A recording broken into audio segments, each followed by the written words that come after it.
All right, let's check the microphone.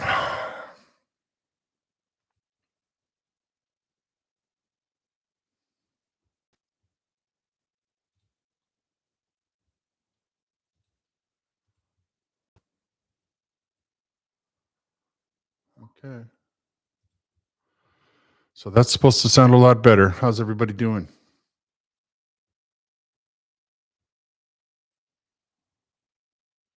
Am I can people see me or what? I have no idea what I'm doing, so that's amazing. I do want to point out that again the microphone is not picking up a lot of volume. I don't know how much what more I can do. I set the settings correctly.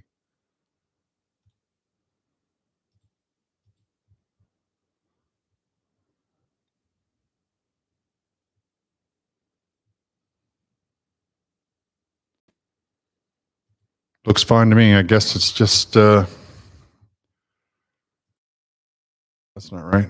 I don't know. I don't get it. I'll try to figure it out. I see other people use it with pretty clearly, and I myself am sitting here looking at it, and it's barely moving. All right, so there's a lot to talk about this week. First off, I want to say thanks for coming. I appreciate you being here, and I this time I've come a little bit more prepared. There's a couple of things that I'd like to point out about the budget. Now, the Conservatives put a motion in the House of Commons today that's probably been defeated by now. I'm just assuming. I didn't look, but I'm assuming it was defeated because um, the bloc said they weren't going to support it, and of course, that's no surprise. The bloc is always going to interfere. Everybody has the what is it called Polyev derangement syndrome. Instead of it being about Trump, it's about Polyev. I don't understand it personally. I've always thought to myself that what you want is a government that can be counted on to look after your money, not to waste it. Of course, this budget is nothing but waste. It does absolutely nothing. He thinks that all of a sudden people are going to come here in Canada and start buying luxury yachts and investing in national infrastructure for electricity and a nationwide electrical grid. That's not going to happen anytime soon. There's too many players at stake in that particular endeavor. Plus, you want to make it a national electricity grid in the largest nation on earth without anybody living there. Those kinds of things take people to look after them. Of course, I don't expect Mr. Carney to understand that because Mr. Carney is not a politician. He's not really even a very good businessman, from all I can understand. I'll tell you that what I find pretty funny is that at the same time as this now, the all of the people that typically support the liberals with blind loyalty are on the mainstream media saying, "Oh, it's a terrible budget, and we don't think that Carney's pulling it off." Hold on. And on top of that, there was a protest last week from the separatists in Quebec talking about how they feel that they should separate. Got me thinking, are the liberals trying to manufacture a new election so that they can think that they're maybe going to get new seats? Like, I don't know who would be foolish enough to continue to support the liberals after all this time, but maybe they feel like they have flooded enough of the conservative zones to steal a couple of seats. Like, I know in my area, there's a Walmart, and it's got a lot of temporary foreign workers who tend to vote blindly for the Liberal Party, and perhaps they want to have an election to like maybe there's other regions around. It got me thinking that maybe there's other regions around where they're flooding it with people who are just new to the country and hope that those people will vote for the Liberal Party. I mean, it's entire. I wouldn't put it past them. Is the point I'm trying to make. I really wish that I could get more noise out of this microphone because if I'm okay, listen, if I'm sitting here, can you hear me? Yeah. See, it's loud, then it's soft, then it's loud, then it's soft. Man, that stuff annoys me. I don't understand. Hold on, I'm gonna have a look at my settings are all right. They're all right where they're supposed to be. Could be this software though. I don't know. I'll have to look at it. I'm so angry with this microphone never working properly. I just can't stand it anymore. Like I see people do it with ease, and now all of a sudden I got all kinds of issues because I run it through a software program. Gets on my last nerves, if I'm honest. I shouldn't have to be this close to the microphone to get it to show up at the bottom of the screen. And that's why it keeps going in and out because I'm getting closer and further back. Because when I talk like I'm animated, I mean, I don't make videos this close. When I make videos, the microphone's like a foot away. But I'm sure it has to do with the fact that somewhere in the settings, YouTube settings, it's not playing nice with my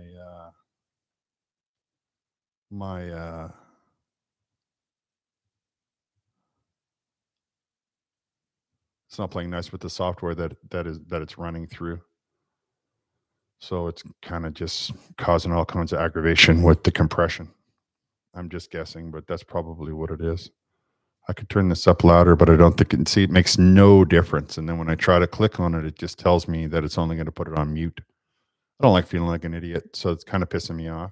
But what can I do? You know, I thought I googled it last time, and as I look at it, I don't see any controls for the audio. I got the OBS, and then I made the mistake of watching somebody try to tell me how to put it together, and they just kept going on and on and on, like I was like an expert or something. And I was like, why are you? I'm not even worried about that stuff right now, and you're already talking to me about it. Then I looked for other ones. I kept looking around. I have though, and I'll learn it, and it just take me a little while to get it up and running. I have a lot of things on my plate. That's why I can't get out in front of it. And I thought to myself, well, I'll go live, and then I'll be able to talk about it, like the budget and the this protest in Quebec for separation. I just do not understand why people think that separation is a good idea in Quebec. And I lived in Quebec for more than 10 years, and I can tell you right now that it makes no sense to me how it is that people think in their minds that going their own way because they're French is somehow going to improve their economy and make their lives a lot better. And I'll tell you something else. When most people move away from Quebec, they don't go back. They might go back to visit, but they never move back because the taxes are through the roof and the politics are really kind of a mess. Oh man, I got to put on my glasses. Marco, how are you? Marco says, I got word from my CPC House member that more people would be resigning. Do you think Pierre has a hold on the part?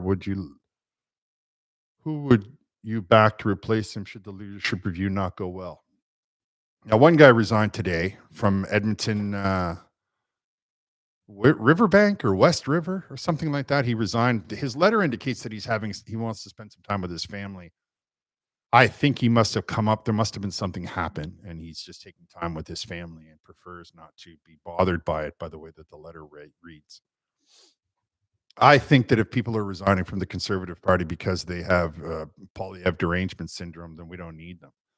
I support. That's the see. Therein lies the nature of the question, right? So, if right now the NDP, I'm answering Marco's question here. If right now the NDP, who will support the budget because they want to have their leadership election in the April, they're going to have that, and that lady from I forget her last name, but the MP from Alberta is probably going to win it from Edmonton. So they will not cause any problems until the spring when then they can trigger a no confidence election. If Pierre doesn't survive this, excuse me, let me put it in a different way. So from the Liberals' perspective, what they need is the Conservatives to be in chaos. Ask yourself who else could get out in front of the Conservative Party and how much time would they have for the population to get to know them, knowing full well that the mainstream media is against the Conservatives in every way, shape, and form. So the idea that the problem here is that the Liberals want to utilize their media to try to convince everybody that everybody hates Pierre Poilievre, despite the truth. The reality is that he gained a lot of seats, which is something that is pretty good for the Conservatives, as they're the only conservative party in the country. Everybody else is pretty far left. On top of like the reality of the on the ground, this one fellow leaving because he crossed the floor. Well, that was just political. I mean, he might as well resign now because he's never going to get elected again. And he's not going to be called on. He's going to sit in the back benches and they'll forget all about him in about a week. However, what I find interesting is the first thing that he said is not, oh, I crossed the floor because of this and all of the rest of it. Oh, his message was, oh, I crossed the floor because I couldn't get along with Paul. Poilievre. So now we see 3 or 4 different ways that the Liberal government is trying to undermine the confidence of the Conservative support for Pierre Poilievre. They keep bringing it up. The reporters keep asking him, "Oh, do you have a leadership this and a leadership that?" The more that they ask the Conservatives whether or not they believe in Pierre Poilievre, the more I know that the Liberals are terrified of Pierre Poilievre.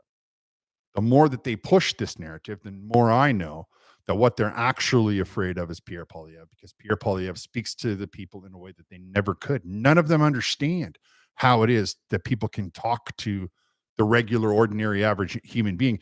When Carney goes on to a speech, he's got a cadre of bodyguards around him. Poilievre's got his kid and his wife, and they just can't, they cannot compute. They just don't understand how that kind of ease with the commoner is something that he can do. And that's probably mostly because, he's a commoner. The rest of them are not commoners. The rest of them think that they're superior to all of us. If you look at the difference between the front bench of the Conservative Party and the front bench of the Liberal Party, you see night and day. The front bench of the Liberal Party is all elitists. The front bench of the Conservative Party is not. There's people there who pulled themselves up by their bootstraps. A couple of them are homeless. A couple of them are the children of immigrants. Like, it's just an incredible dichotomy. There's so much difference. Oh, I missed one now. Derek says, love the live stream and the information. Oh, thanks. So to get back to it, Marco, I don't see anybody else in the Conservative Party that could be prepared to support them into a new election, which I believe will be triggered next summer. And I believe the Liberals see that too. Now, the only good thing about it is that the Liberal Party is their own worst enemy. This nonsense they pulled off with the budget is not going to solve any problems at all. Like, it's going to make things much, much, much worse. But it does highlight a couple of things. Hold on a second. Sorry about that. Stand firm. That's right. Gemma bites. Stand firm, which I think is important, especially in times like this.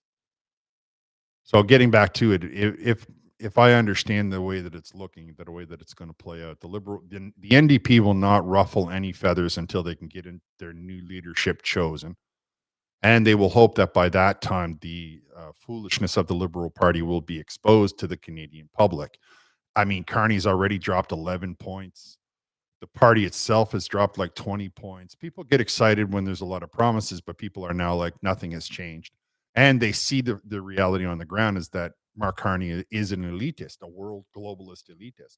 So he's giving breaks to luxury yachts and luxury airliners and telling you that the taxes on the food have to stay. He's convincing you that he can put censorship on the internet is going to improve your life, while he does nothing about the Supreme Court overturning the mandatory minimums on people caught with inappropriate behavior or inappropriate materials. We can see the difference is night and day between what he's promising and what he's claiming and the reality of it. I mean, we don't have any of the Liberals clamoring for people to do something, for the courts to do something. So with every passing minute, we can see that the Liberals want to punish you if you say something online that they don't agree with. But if you commit a crime in the middle of the Toronto, they don't care at all. Somebody joined the chat. Oh, spotty audio, bro. Man, I don't get it, man. I looked and I looked and I looked and I looked and let me see what this says. I can't, this is starting to really get on my nerves. I'm telling you right now, I don't like it.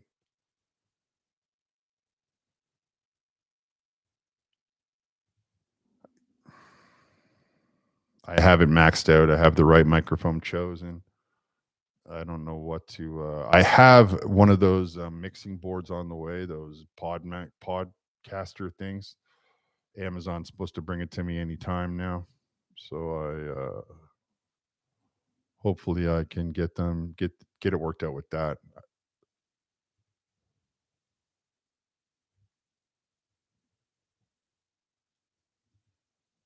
Otherwise, I have the microphone picked that's right in front of me.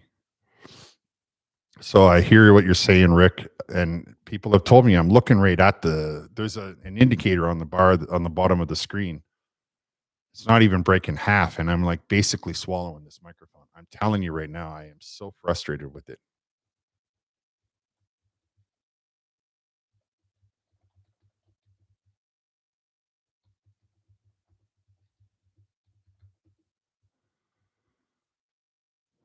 My sound settings are fine. Like I'm looking at it here. Yeah, that tells me nothing.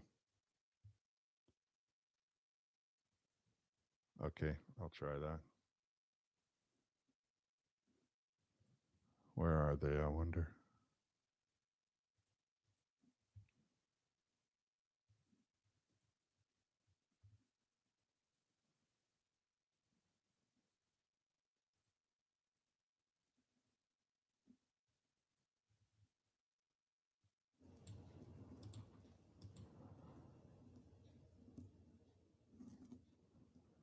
I don't know. Is that any better? I wonder. I'm trying my best, guys. I am really grumpy about it. I don't like it when things don't work out the way I don't. I'm kind of gotten a bit of a.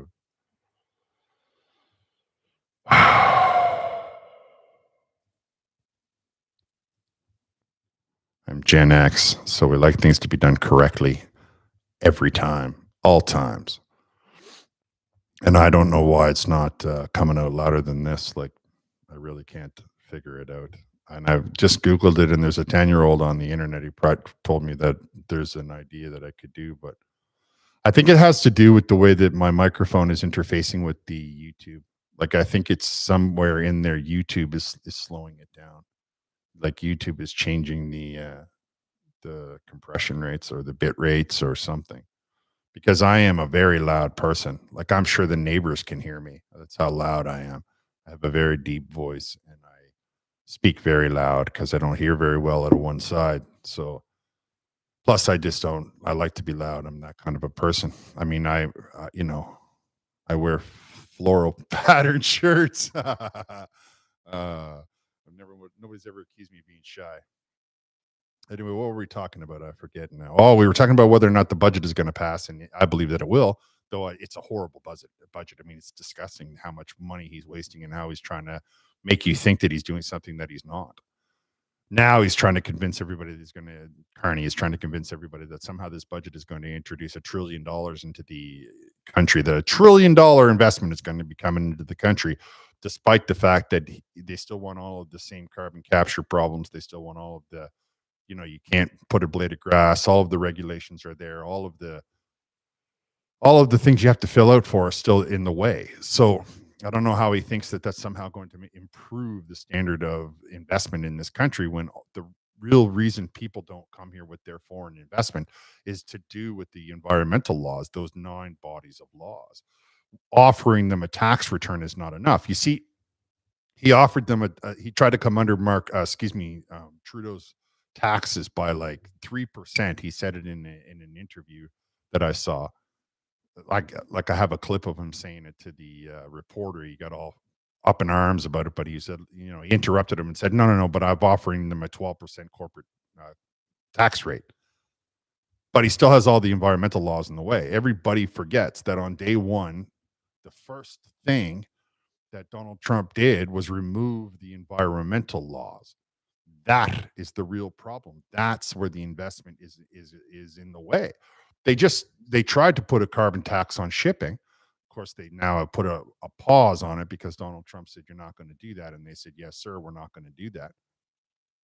However, this globalist idea for carbon taxes and everybody having to fill out 155 forms of regulation and get the Liberal Party's express written permission to basically, change their letterhead is the problem with the Liberal Party. They have too much control in their minds. They simply cannot let go and let free market reign. Of course, Donald Trump is allowing free market to reign. I don't know what's going on with this microphone, man.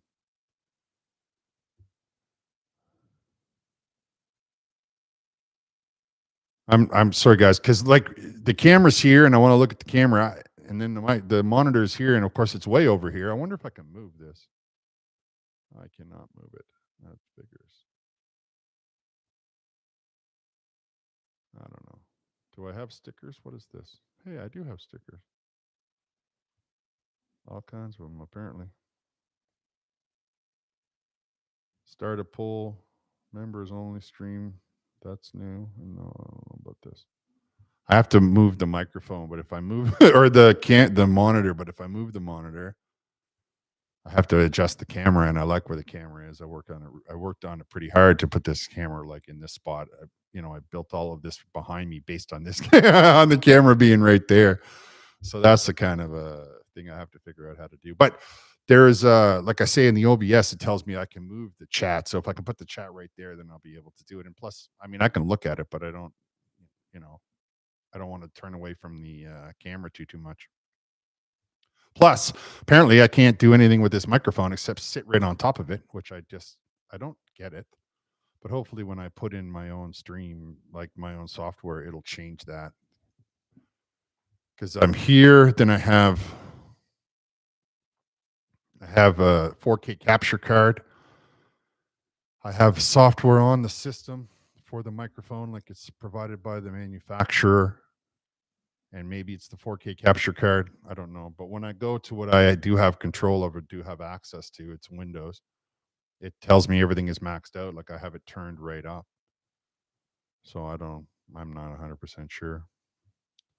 Anyway, to get back to the question that was asked so long ago, it helps the liberals, not the conservatives, if they question Pierre Poilievre's leadership, because they will be in chaos and the people won't have a chance to know who he is. Just like that's something that will slow them down come next election. Part of me is thinking that somewhere along the lines, the liberal government is just going to stop participating in the democracy and just going to tell themselves that they're not allowed to have another political party because they are doing some weird stuff when it comes to pushing for a new election. I don't think that they don't seem to be worried about pushing for a new election. They seem to be something that they feel like they got it on lock. Now they don't have any seats basically until you get to British Columbia again in the West at all. But they for some reason don't seem to be thinking that it's a problem. Or it could be like I speculated before that they want to get an election before the winter time. It brings the recession because once the recession hits, the people in the cities are going to be the ones that are hardest hit. Right now, the way things work, they can kind of mitigate how it feels by people out in the country get hit by gas prices and stuff like that. But people in town, they can mitigate by handing out some checks. Once recession kicks in, I've lived through a recession in the 80s, people in the cities are going to be very unhappy, and that will, of course, cost the liberals a lot of seats. Whereas people in the country, they're kind of used to living that way anyway, so they won't really feel it. They won't really notice it. They might stop shopping, but they already got food saved up. They got a deep freeze full of this, and the only thing they'll have to worry about is how much fuel they have saved up out out in the country, and that's really the only thing to think about. So, I wonder in my mind why it is that the conservatives are not, or excuse me, the liberals are not too worried about it.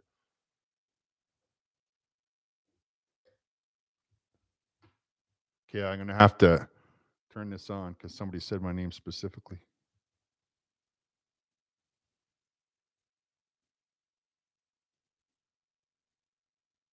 I don't know who Holzman is. I have a lot of.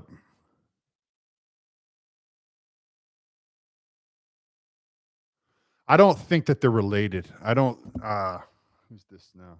Stinger, 777. I don't think that they're related. I think that the guy in Edmonton who has simply announced his intention to resign doesn't mean that he's going to necessarily resign tomorrow.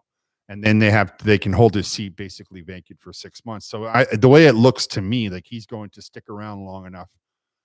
Like I think that he probably left Ottawa and went back home, but he can vote from his phone when he's out in Ottawa. Excuse me, in Edmonton, because his seat's in Edmonton at least. And then once the vote goes past, once the conservative vote is solidified, because if he doesn't vote, then they only need one vote to pass the budget. But like I say, I don't think that the budget is going to fail. I do not believe that we're going to be up against any form of no confidence vote. The Liberals have already survived one no confidence vote because the Bloc voted against the conservative motion today. At least that was their intention the last time I looked at it. And then there will be a Bloc motion tomorrow on Friday, which I don't know, but I'm sure the NDP will vote against it. because the NDP doesn't want an election right now. They want to put their party back together. They want to every seat that they see that's in the Liberal Party that was theirs, they think in their mind it was stolen from them. Now they're in a bad way. They got no money. They got no leadership per se. They can't get along with one another behind closed doors. And because they have a lot of policy problems, right? They don't want any. There's a lot of people that they're not welcome in the NDP party for all their talk about being of the unions. And so for them, for their situation, their leadership review, their leadership election, excuse me, is in, I believe it's in early April. And that's probably when once they pick somebody, that's probably when they'll trigger a no confidence vote. By that point, the Canadian people will be much more unhappy with the way that the Liberal government has run things, because I've seen the budget and I know that it's going to be a complete disaster. I know that Mark Carney's policies around the environment are never going to mix with his intention to try to get business off the ground. And I know that Mark Carney thinking that he's the one that's going to pick and choose. See, that's a problem, right? Because he's only picking and choosing his friends. He was not on board with carbon capture until Brookfield put a bunch of money into it just like 3 months ago. Now all of a sudden he's like, oh, no, no, no, we're going to look at carbon capture. So him thinking that he can make his friends really rich and really powerful and leave the entrepreneurial spirit of Canadians off to the side of the road and ignore everybody under the age of 35 that might want to get a business up and running is a bad idea. People don't realize it, but there's a lot of Gen Z revolutions going on around the world right now. Like there's 6 or 7 of them that have happened in Madagascar. There was one in Zimbabwe, though that one was crushed by the government. There was one in Nepal. They're using this pirate flag from one of the video games. I don't know which one exactly, but it's some sort of a pirate flag because the governments are all the same everywhere. I mean, they had to have a re-election in Holland because now they're saying there's a housing crisis. In Germany, they won't allow people to celebrate Christmas because of the diversity. So there's a lot of concerns with the way that the far left is doing things. And I think that maybe the Liberal government is hoping to get out in front of all of that and solidify 4 years like uh, Doug Ford did. And then if they can trigger an election before the NDP gets themselves together, maybe, I don't know.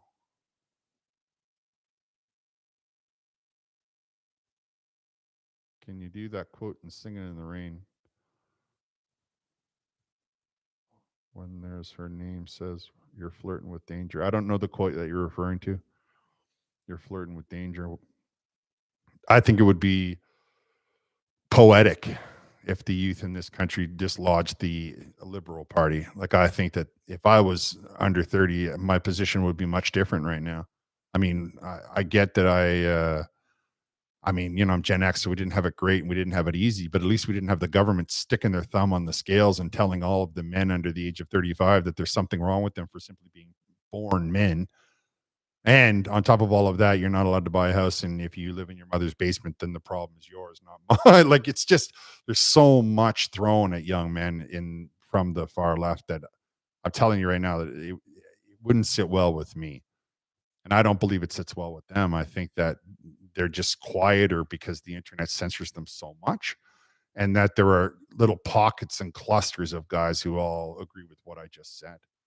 Because what you're asking them to do is suppress their drive to be successful, and that's kind of ridiculous. Nobody nobody wants to do that, especially many of the people. The people that are coming here. Like, we talk about all of these people coming into the country for whatever reason, whether it be student, whether it be temporary foreign worker. Many of them are young. It's not like they're 50-year-old and they're coming that way. I mean, there probably is, but I'm saying for the most part, they're the people that are young. And if they support the Liberal Party, then I guess there's not much we can do about that. Like New York, that election in New York, 85% of the people that voted for that mayor, that socialist, have lived in the city less than 5 years. And you wonder where they got with the sanctuary city, where they got that right to vote. That's going to be another horrible disaster, because socialism doesn't work, guys. When the government gets in the way, your economy is nothing. It shrinks and shrinks and shrinks and shrinks. The problem, of course, is from the top down. It doesn't matter when they see you doing something that they didn't approve, they are immediately threatened by that.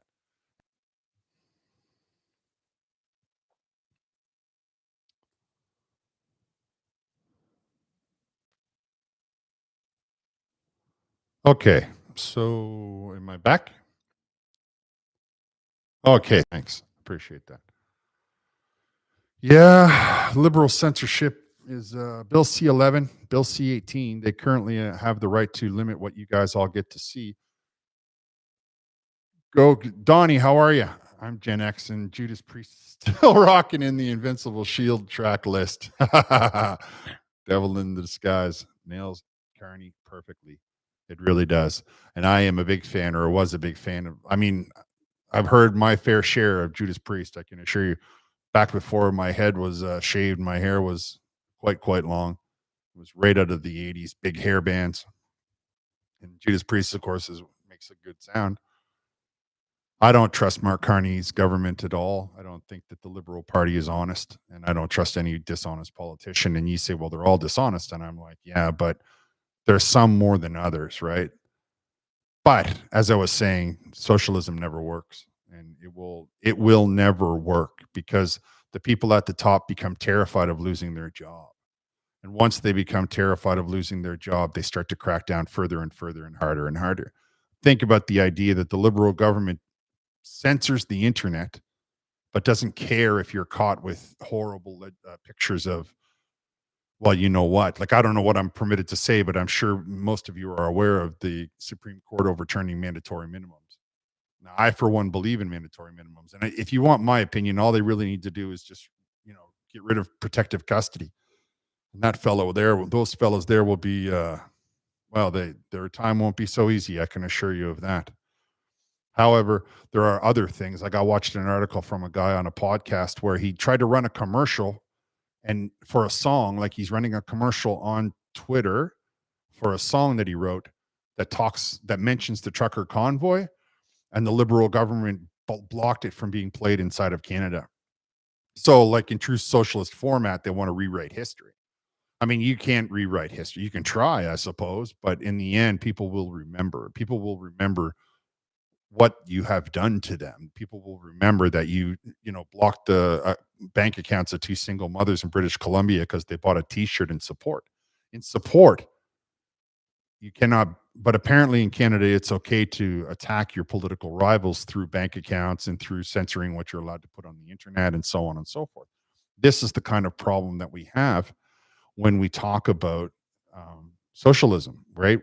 There is no free and open market in socialism. And when there's no free and open market and free and open dialogue, then absolutely 100% all you get is interference from the government. And they interfere because they're afraid of what happens. They're afraid of you. They're afraid of you and me and everybody who just wants. I mean, when you think of the amount of people who are now politically active in Canada versus what they were 10 years ago, nobody was paying attention because they trusted that their government was going to do the right thing. Then for 5 years, the Liberal government did not do the right thing.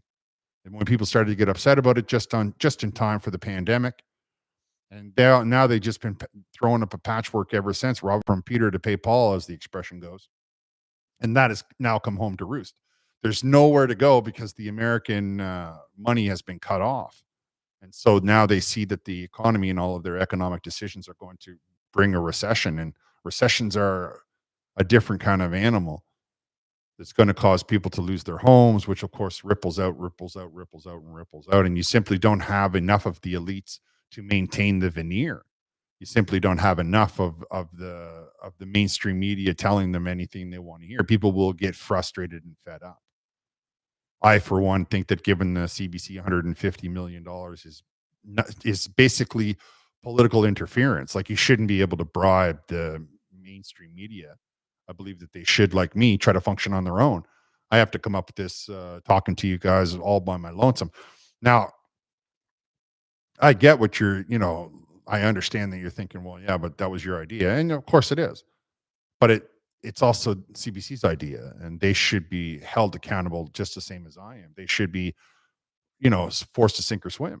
And that way I think you would find that they all of a sudden have a lot of a different opinion, because many people who are politically savvy sit on the center or sit on the right side of the aisle. People on the left, they jump to conclusions. They hear a little bit here, they hear a little bit there, and they make an accusation.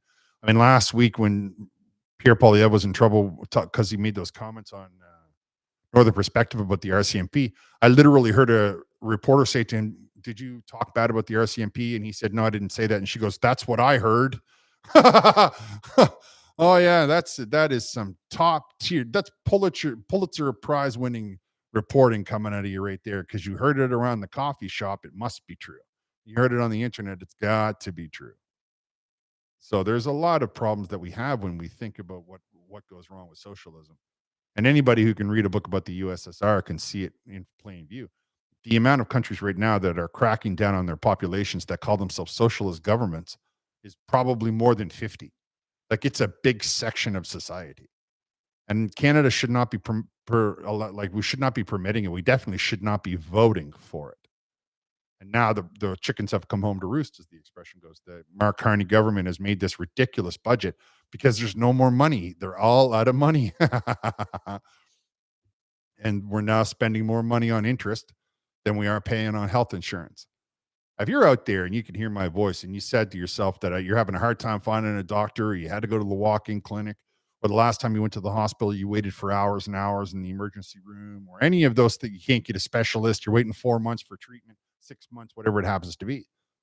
Appreciate that we could double the amount of money we spend on doctors if we simply stopped borrowing and deficit spending.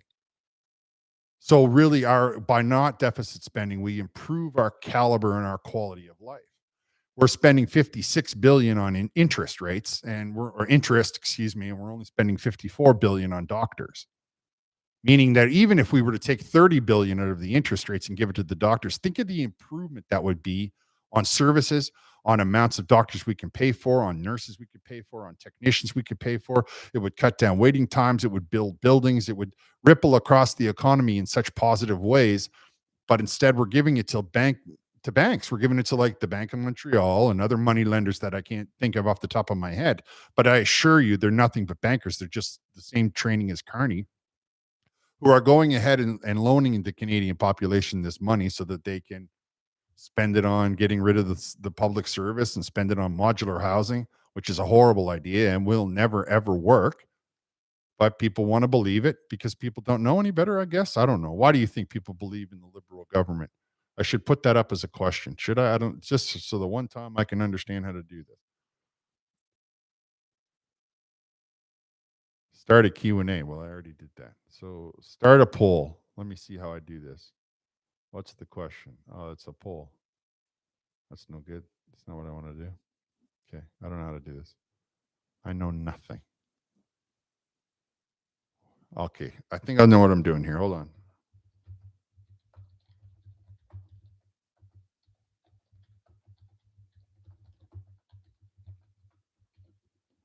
Let's see what happens. I have no idea what I've done.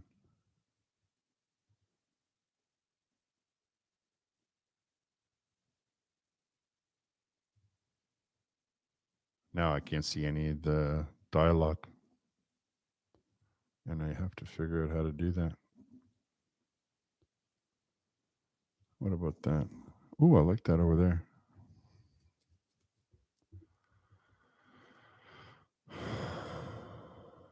Can I? Oh, look at that.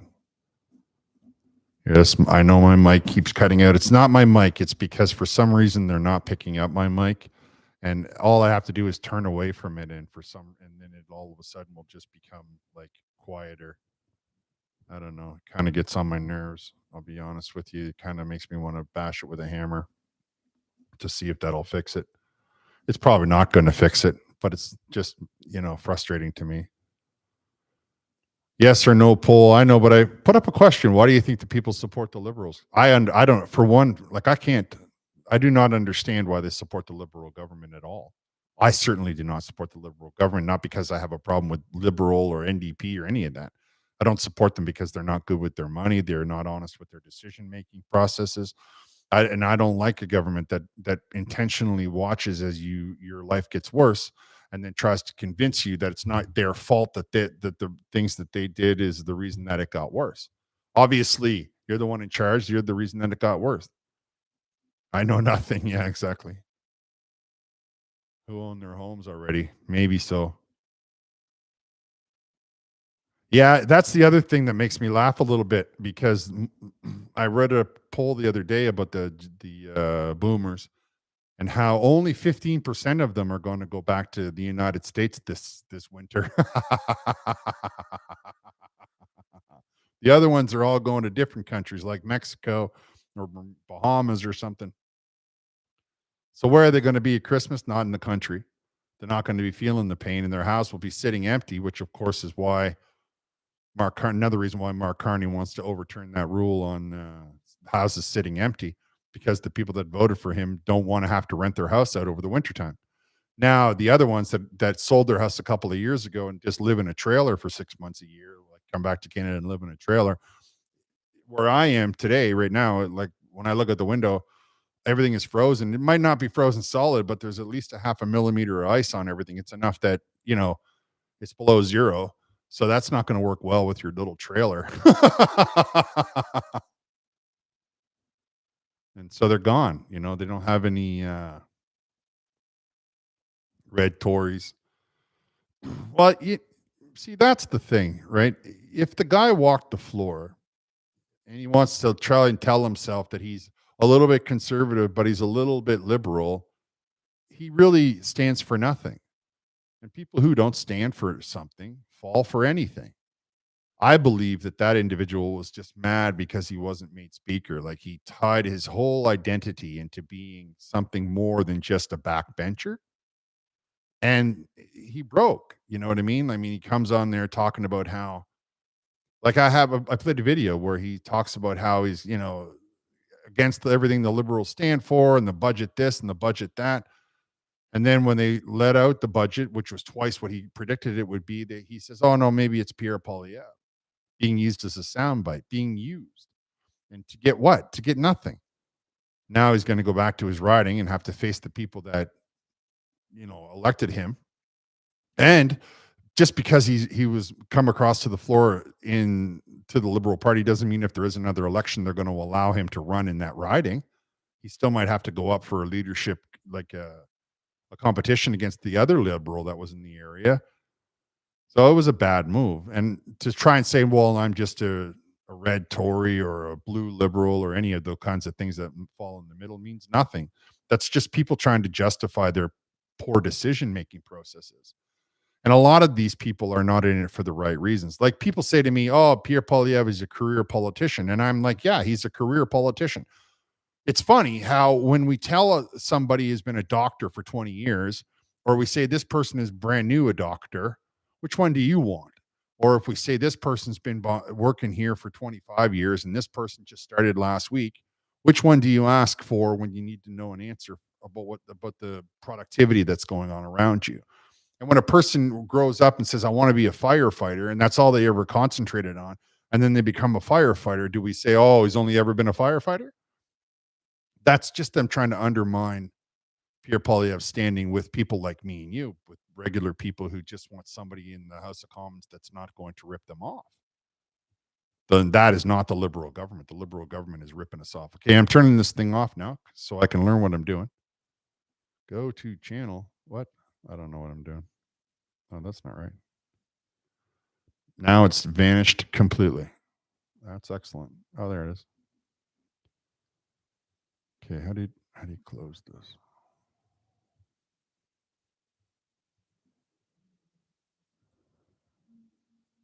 Oh, there we go. Man, I suck at this. And you're all back. When I had the Q&A up, I wasn't seeing any of the other chat. I am terrible at this, but I want to have a subject to talk to you about. What's this? There are too many people who haven't learned the simple fact about life. If you don't work, you don't eat. Would you agree with this factual term? I absolutely would agree with this factual term.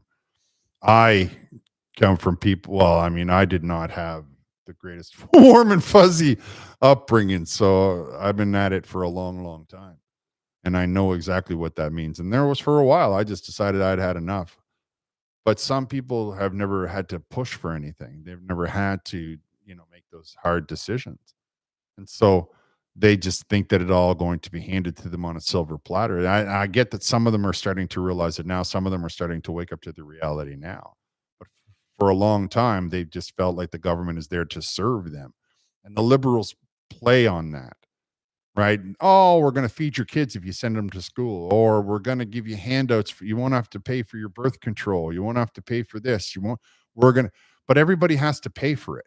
I mean, there's no money. The government, it's not Mark Carney reaching into his back pocket. He doesn't have the kind of money that he's going to be paying for what everything happens in the Canadian government. He's you and me that pay for it.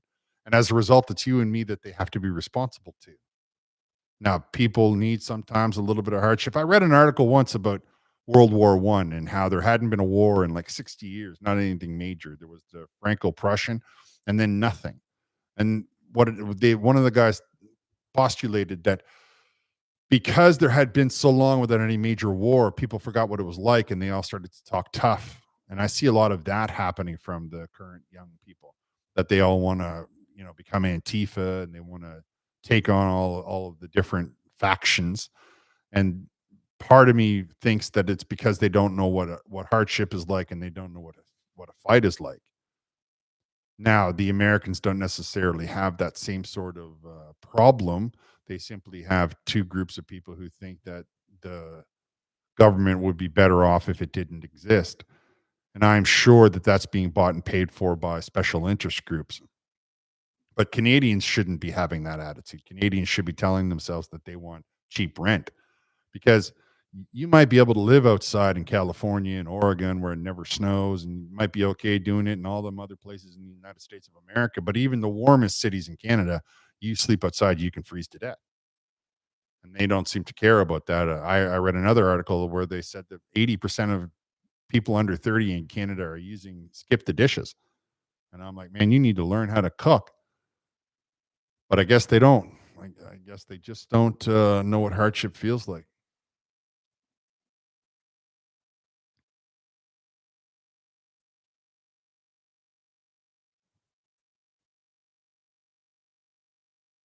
Oh, yeah, that was the other thing I wanted to talk about. CBC said last week the Quebec government passed a rule on secularism and won't let you cover your face in school. You're not allowed to have any number of them are called. I know one of it's a niqab and one's a hijab and all the rest of it, and I don't know the subtle differences.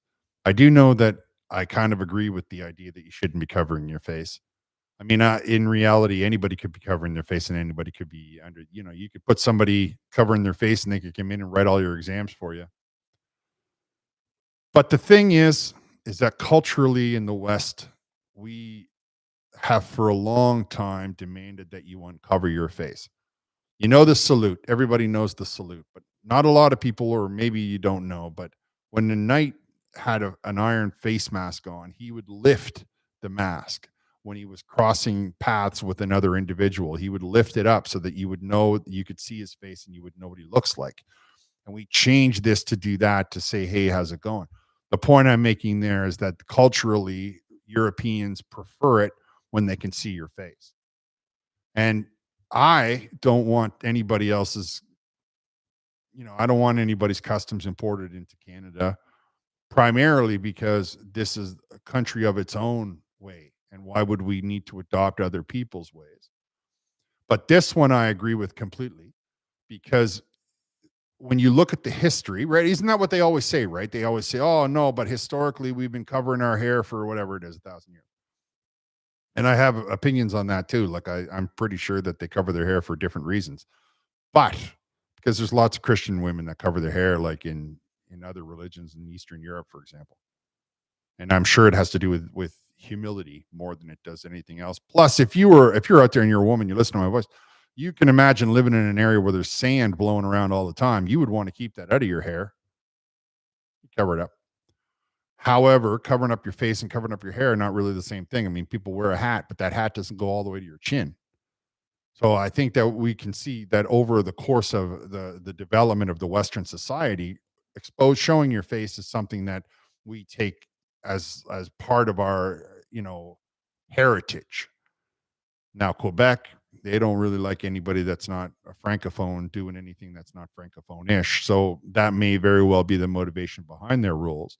And I am sure that somebody's appealing that decision right now. And I can tell you that well, the English appealed Bill 101 in 19, I think it was 98, and the Supreme Court agreed that the Quebec government should not be imposing Bill 101, and Quebec immediately ignored the Supreme Court, which is something that they do when they decide that the government is no longer part of their, like when they want the handouts, when they want the bailouts, when they want the equalization payments, they're all part of Canada. But when they're told by the Supreme Court something they don't want to hear, all of a sudden they're all separatists. It's an interesting dichotomy. And then, like the mainstream media says nothing. And now, when Alberta decides that the way they're going to behave, everybody says, "Oh, Danielle Smith's a bad person." Oh, it's funny. It's funny that other people don't see it. That's what I think is funniest. I think that most of the people don't see it. I really am annoyed that I can't pull back from this microphone without having it to fail on me. Like I feel just really kind of like I don't know what, in some sort of a club, and I've got to get this close to the microphone so everybody can hear me.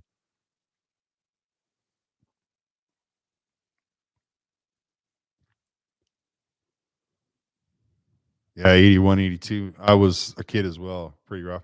Plus, I didn't have the warm and fuzzy at home. So by that time, I was fairly well, I was hardened by then already. And I mean, I get it. You don't necessarily want to pass that on, but on the other side of it, people need to, like, you need to appreciate that if your government is not making your life easier, then what are they doing? If they're not improving the standard of your life, the only thing left to say is that they're wrecking the standard of your life. And there's nowhere in anything that the government has done that says they're improving anything. But they speak in a certain way to make certain demographics do a certain thing.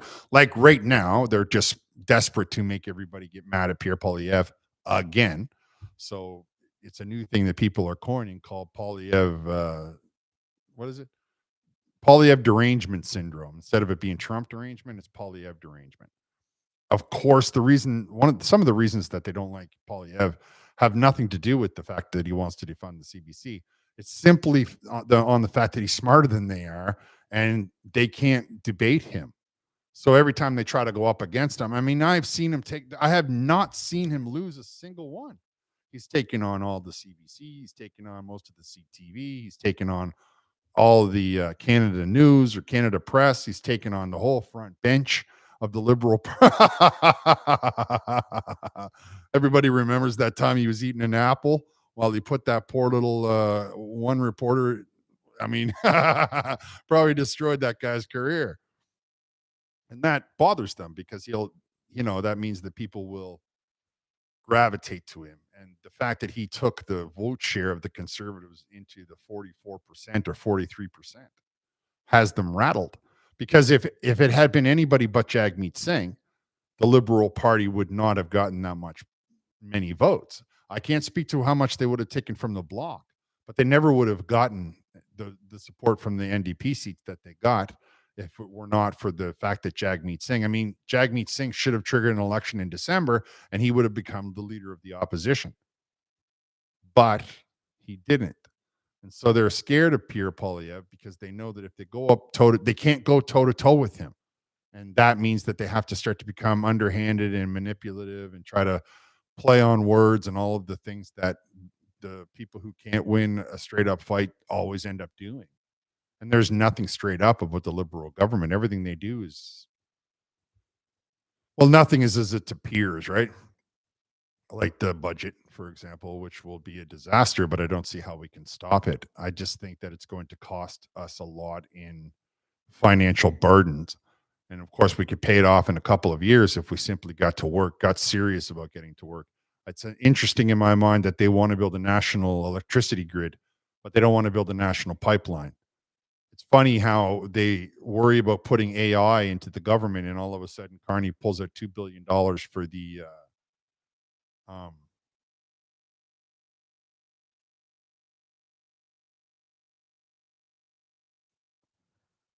Mr. Pye. How are you? I see Donnie's talking to you. He can put $2 billion into these small nuclear reactors or modular reactors so that he can power that AI. And the company that he supports that is the company that is in bed with, Brookfield. Brookfield owns like 60% of it. of that small modular reactor he put $2 billion into, and that's so that they can put the power of the into the AI, which of course it takes an enormous amount of power. Now I told everybody I did a report on the fact that they have a modular reactor that'll fit into a semi tractor trailer container, a 48 footer or 60, 50, 52 footer. Jackass Wiz says, "Here's a sawbuck for you. Keep up the good work. Thank you very much. I appreciate that." I don't know how the people like it or don't like it. Oh, nice. Okay. Look at that. I'm like almost a pro at this practically. I'm thinking about doing it 2 times though. I think that I would like to do it Monday and Thursday. Tuesday's a very busy day for me, but I'm trying to get that out of the way. Like I'm trying to it's harder for me to get more I don't put up enough content and I want to put up more, you know. But Monday I think it would be good cuz the weekend chaos will come by and then I can just talk about it rather than have to write about it or do a show on it. That's one thing I found that when I do the live program, like look at all the things I've talked about right now. Now I don't know, maybe I'm rambling on like an idiot. That's entirely possible.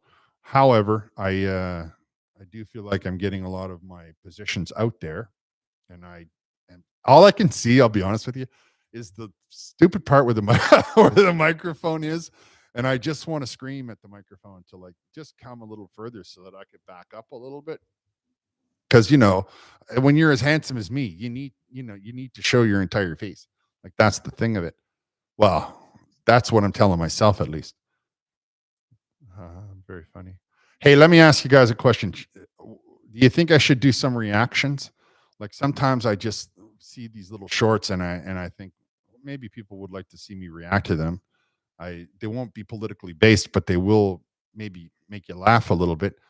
I'm thinking about doing that just as a little bit of just some filler, something that I can do from the phone as well. Cause I look at my shorts on the phone and I can just see it on the phone. And then I don't know, I'm sure there's a way to do it where you just upload it right from your phone. Just that's some of the things that us bald men need to stick together. Yeah. I'll tell you what bothers me about it is like I only have like I'm missing, I should do like Carney and just do a massive comb over. But I'm thinking about not waxing it, but sugaring it. Like I just want to pull, so I don't have to shave it every day. Because sometimes I'm like I go to get on camera and I'm like, oh man, and I got to go get my doohickey and get it closer to the skin so it doesn't show up on camera because it's got to look clean cut. As Gen X, you don't have to be fancy, but you got to be clean cut. Everybody, I mean, everybody knows that, right? Sterling, I enjoy your. So this is from Jessica. Sterling, I enjoy your live streams and your videos. Keep going on what you're doing. I'm American and try to keep abreast of Canadian politics, especially since Carney, you're great. Take care. God bless. Thank you, Jessica. I appreciate that very much. And I want to encourage you to tune in all the time. Where was I? Oh, yeah. So I'm thinking about doing Mondays and Thursdays. I like probably pretty sure I'm going to do it. I know that the machine that I ordered that the streaming machine, the podcasting machine should be ready should be here by tomorrow, so hopefully I can figure it out. And I have the OBS, so that should also solve me a lot of problems with it when it comes to this microphone concern. I don't know, like there's nothing that I've read, like I have the right default, I have everything picked, I have yep. Yep. What if I turn that off? I wonder if it gets any better. Does it get any better? Nope. Nope. Doesn't do that. Volume mixer. Yeah, I've already been here.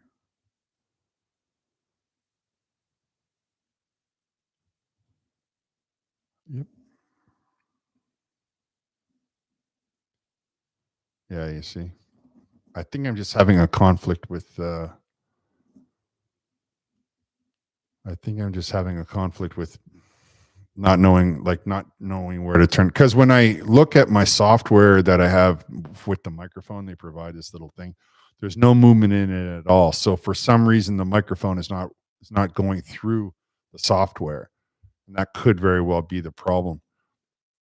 Rip Hep says try tilting the mic down a touch. All right, I'll try to put it down, but I don't think it's making a difference. See, I know it's not making a difference except in a negative way. Because when I have it on, it like it's got one sync by default, and when it has only one, nobody can hear me or it's spotty.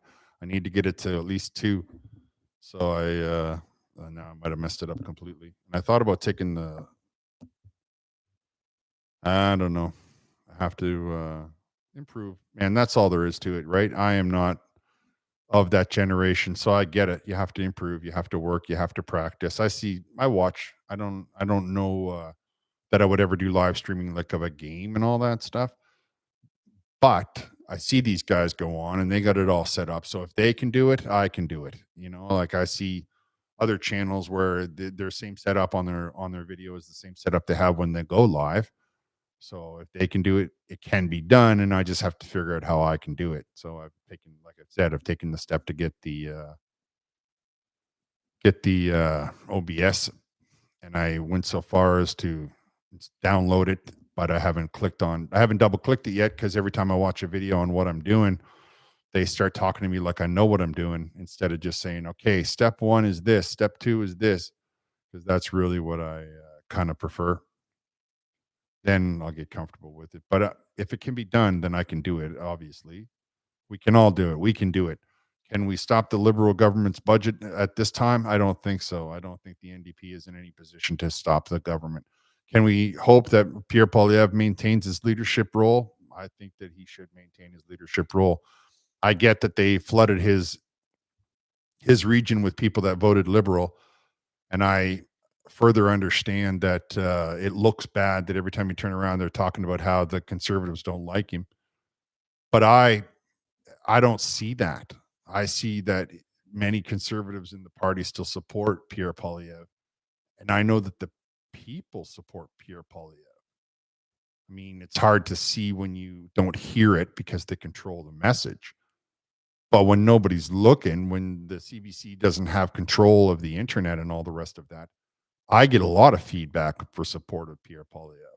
I don't get any feedback for support of the Liberal government and Mark Carney. And I don't always like I'm not afraid to mix it up with the left side. So I'm not always just talking to an echo chamber because that would make me feel like I don't know all the information. So it's a good question that was asked earlier on. Well, I appreciate that, Steve Bloy. I think that's what it says. I appreciate that a lot. Steve Bloy still listening. Why we like you, brother. I appreciate that. Wow, what a shocking change that is between this way and this way. I never wore a lot of glasses in my life. Like I never had to. So and then they just started becoming reading glasses. And I try not to put them on these ones mostly because I guess they're not very good lenses or something, and they're really scratched up. Like I guess there weren't the good glass when I bought them. Plus, I'm in my head. If I don't put them on to read, then my eyes won't get used to it. But it turns out that the longer your day goes, the more tired you become. Phil, how are you? It's good to hear from you, man. Phil is here. I like Polyev, and he will always get my vote. But he is too much of a building and pushes in too hard. Oh, bulldog. Okay, that makes way more sense. But he's too much of a bulldog and pushes too hard and asks too much at once. I think that he tries to bring. I mean, I hear what you're saying. I don't know about pushing too hard, but he is a bit of a bulldog. I like that. I have zero tolerance for people like the liberals who want to talk a lot of malarkey, produce nothing, no results of no results that are helpful, no results that you can quantify as being improvements. And I, for one, like that's why if I was Pierre Poilievre's position, I wouldn't be able to handle. I'd be telling them off every single day. Like they'd be like, "Oh, please put your stuff through the chair," and I'd be like, "Yeah, no problem. Listen to me," because I don't have any patience for people who shoot that much BS. And what really irks me is when, like, I think that what we should really see is a debate because then he wouldn't be we should have a debate between Pierre Poilievre and Mark Carney. I don't know if Mark Carney would go for it, but it would be an amazing thing to see because in the House of Commons, they get the time to frame and craft their answer. And then that's why you see so many of them stand up with a piece of paper in their hand because they know what the question is going to be. You have to submit the questions, you see, which comes from a long time ago when they said, "Oh, I don't," where they would ask the question and then they would stand up. "I don't know. I have to look it up. I don't know. I'll get back to you." And so it was like, okay, well, we'll give you the question ahead of time so that you can't tell us you don't know the answer. Now they just say something that's completely unrelated to the question, which, if anybody who watches my videos, know that that's kind of irritating. And nobody did it better than Justin Trudeau. You would ask him a question about the economy, and he'd be talking to you about anything else, anything but. So I get that, he comes across as a bit pushy. However, when you're dealing with people who don't want to give you a straight answer, you kind of have to take the gloves off. I think. I mean, if you're in a relationship with a person and they don't want to give you a straight answer, don't you finally get fed up? I think Pierre Polyev is. I know that like people see him as being pushy, but I think that he's left with no choice. I think that if you're not going to be dealing, like if you can't get the individual you're dealing with to be straightforward and honest and direct, you would get frustrated too. And he handles it way better than I do. Like, you know, and I like the fact that he's sticking up for me and you. Like that's what we need. Instead of having, the whole liberal bench, they just tell you don't know what you're talking about. They're like, yeah, no, the economy's not that bad. I mean, you're like, wait a minute, bread has nearly doubled in the last 3 years. No, it's not that. It's that you are not an elected member of House of Commons, so you don't know what you're talking about. And I'm like, whoa, but I do, in fact, know what I'm talking about. And what I hear right now is just a load of BS, like that, right? So at least the conservatives don't, I find at least they don't talk down to me. They don't always say the things that I want to hear, and that's fine. I can accept that. But they don't tell me that I'm an idiot for not knowing the answer or for saying something that for speaking my feelings on something. Whereas the Liberal Party, that's all they ever do. That's all they ever say is how they're better at it and it's their job. And if you don't stop pestering them on it, you don't like Canada. I mean, it's such a weird left turn to think that I'm standing here talking to you about the food prices. And if you don't have an answer, all you can say to me is how I don't like Canada. I mean, how does that answer the food prices? Of course, none of the liberals do their own shopping, and they have never done their own shopping. So they don't understand what that kind of budget balancing feels like. They don't understand the pressure that you have when you're looking left and looking right and thinking, okay, so I have to stall them to the middle of the month to get that bill paid. Somewhere in here, I got to try to find the $50 to give to the school system so that my child can go on the day camp, or whatever it is, the day trip, so that they don't feel like they're separated from their friends and their classmates. And on top of all of that, I got to figure out a way to get groceries into the house. The Liberal Party has no idea how any of that works.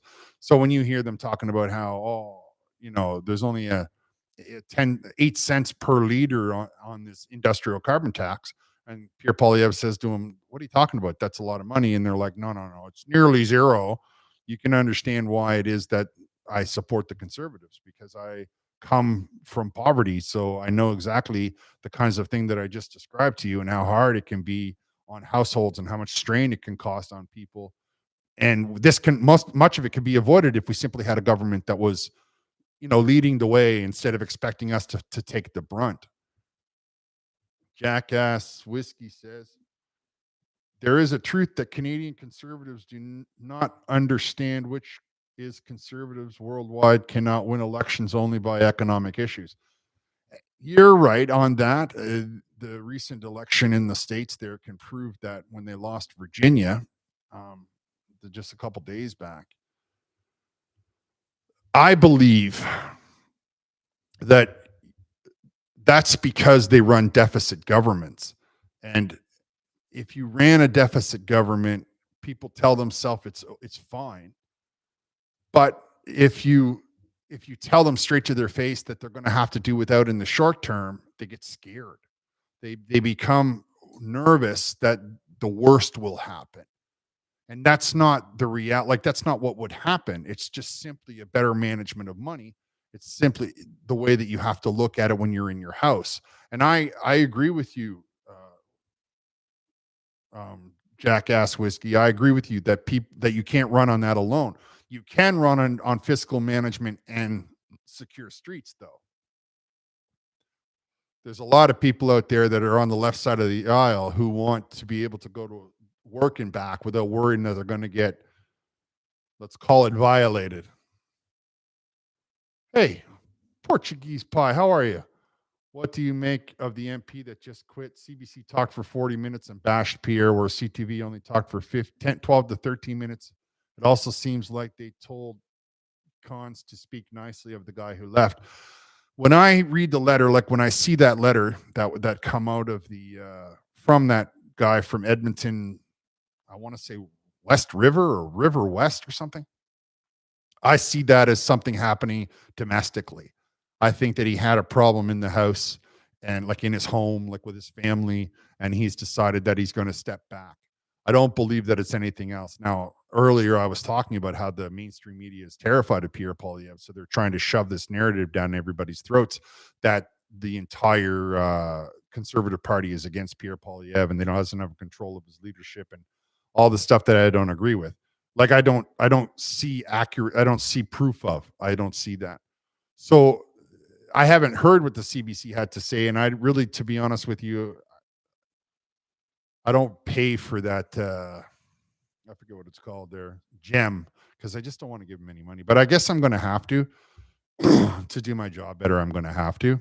What do you guys think? Should I get the gem and just say, okay, at least I'll have the access to the information, or at least I can listen to them talk about it?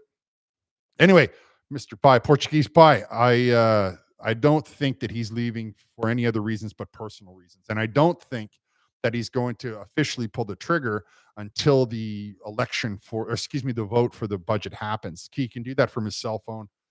I don't think I think the reason that he tendered it is so that he's not asked to look after day-to-day business. But once he's mentioned it out loud, now he can leave the House of Commons. Nobody will be like, why aren't you here? And then when the vote for the budget happens, I think he'll cast his vote. He'll wait for the dust to settle, and then he'll officially put in his resignation.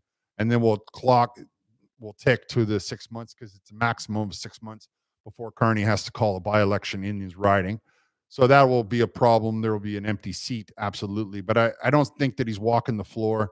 And the way that the letter was worded and how he's like, I'm just going to spend time with my family, makes me think that there's something going on that he doesn't want to mention. I could be wrong, but it seems that way to me. Now, the CTV is not always as bad as the CTV.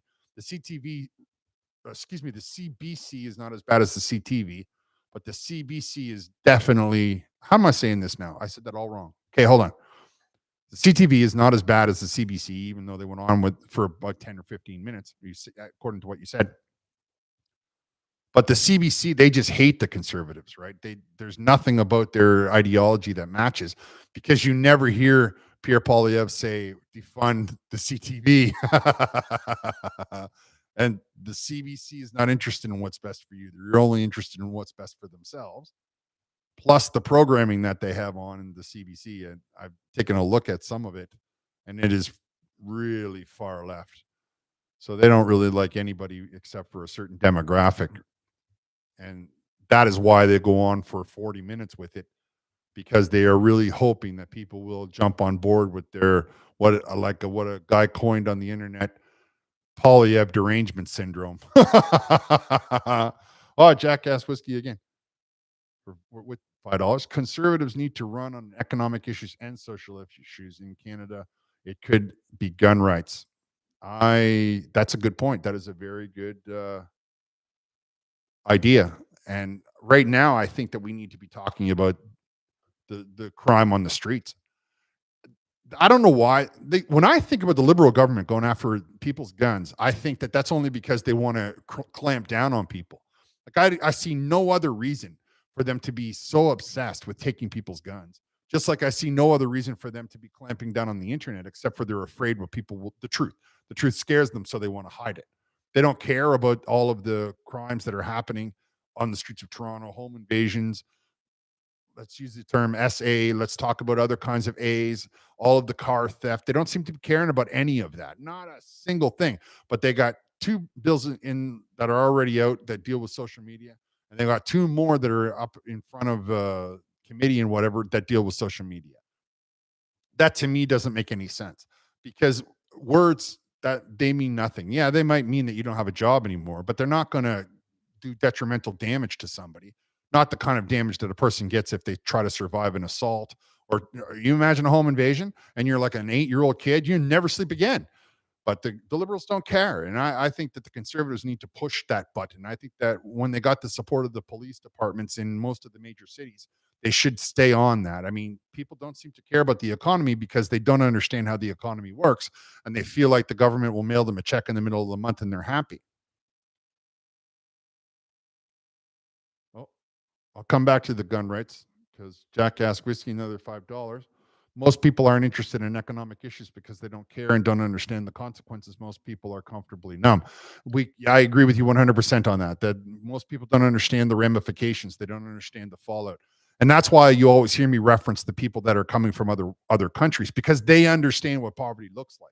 Right? You can say to yourself, "Well, there's a million people here that live that came from India."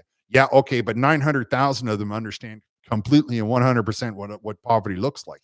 It's what they're running away from. It's poverty. They're not going to leave behind their whole family and their whole culture because they saw it on a magazine. They're like, you know what? I can go over there and get a better job. And it's poverty that they're fighting. And when you see people from Asia come here, it's poverty that they've run away from. And that's why that's why you hear me talk about it like that, because they shouldn't be supporting the liberal government in any way, shape, or form. Supporting the liberal government only gives them exactly what they ran away from. Supporting the conservative government will give them that ideology, that dream that they're chasing. And that's why you hear me talk about it. That's why I reference it, because that's a very big voter base for the Liberal Party that really shouldn't be voting liberal. And that if you talk to them one on one, just having a coffee with, which I've done lots and lots and lots of, they're not conservative people. They're like, you know, I worked, 75 hours last week so that my child could have braces. And now I got to go back to work. So it's been nice talking to you, but I'll see you later, because they're just not, they're conservative people, but in the way they go about their life. Law and order. This comes from Jackass Whiskey. Nice $2. Law and order is also a good social issue. I think that law and order should be one of the major issues that we'd be talking about right now. It's easy to see how poverty and and breakdown of civil society go together. Coming from, as a person who comes from poverty, I can tell you that a lot of people who who they do things they wouldn't normally do if they just had a full belly and a secure place to live, meaning if they had a decent job. They don't have that job, and sometimes they become desperate, and sometimes that desperation leads to drastic consequences, and sometimes you lose them to narcotics and other kinds of terrible things.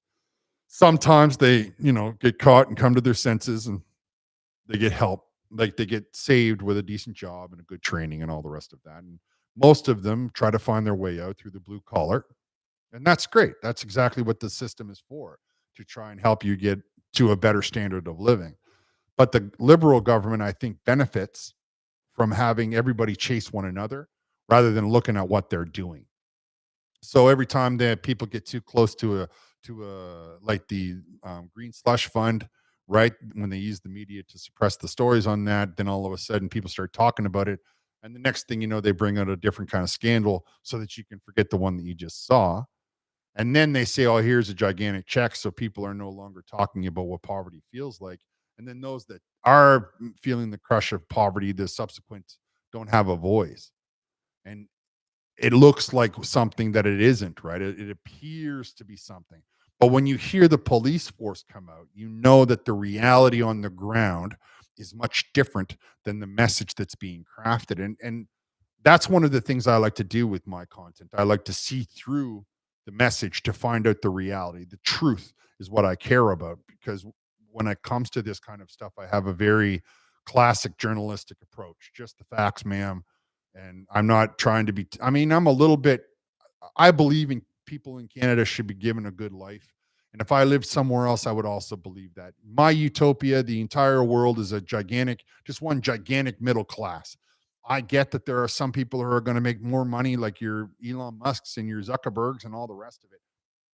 And I appreciate that a guy who learns how to become a doctor, which takes a considerable amount of time, by the way, gets a little bit extra money and has a bit of a harder lifestyle. But the person who's just trying to get up in the morning, go to work, and make sure his fridge is full, his bills are paid, and he gets, the kids are happy. That's to me is what the planet should look like. Like that's to me what we should be exporting, not importing.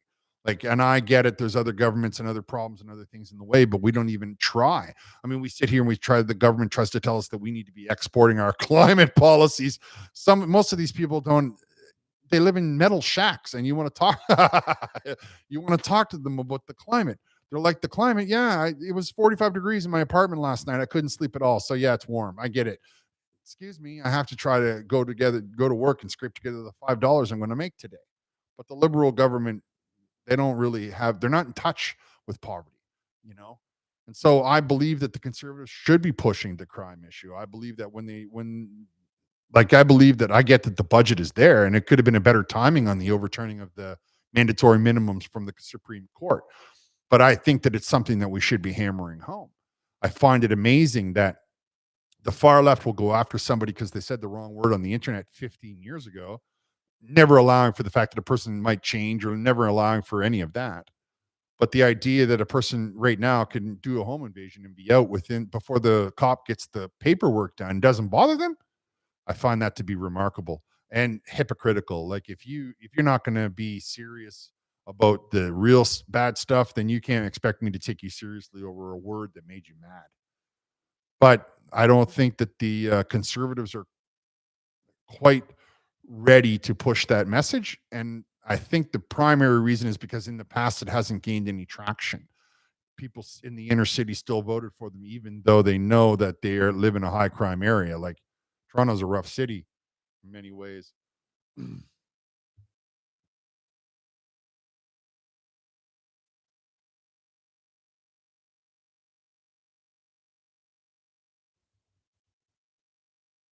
Yeah, and that's the problem. Fashizi, is it? Most people are just living paycheck to paycheck. So you don't have to be shame. Like there's no shame in that. That's the standard of living that the liberal government has brought to your foot. And it can't get better because they now need to make sure that they maintain those payments. If for whatever reason those transfer payments that they give to the cover the debt payments, the interest rates that they have to pay, if you change that even 0.01%, you add millions. If you change that 1%, you add billions of dollars. If for whatever reason they get downgraded in their credit rating, then all of a sudden the money lenders are going to say, yeah, I'll give you that money, but I'm not giving it to you at that preferred rate. I'm now going to give it to you at this new rate. Just like you would have to do if you were doing bad on one of your loans and you went to a guy to borrow money and the bank gave it to you at 4%, but now this other person's going to lend it to you at 12%. It's the same idea. And of course, the government it's treated the exact same way. They're just trying to keep their money to get paid. Of course, what's interesting is that those guys are heavily invested on keeping the country together because if the currency fails, we default on those loans. I mean, I laugh, but that means, international monetary funds and bailouts. That would make Trump so happy to be able to go to Carney and watch Carney crawl up to beg for money. Okay, let me see if I can do this like a pro. Granite Man 62, $2 says EB don't care about the average homeowner, only Asian. I don't know about that. Johnny Jones 699. See if there's a setting on your computer called noise gate and turn it off and it will stop your voice from dropping out. I have a noise gate on my Rode Connect, but it's not active. My microphone is not functioning right now. It's not running through this software right now, which I find to be remarkable. I don't know why it's not. It should be running through here, but it's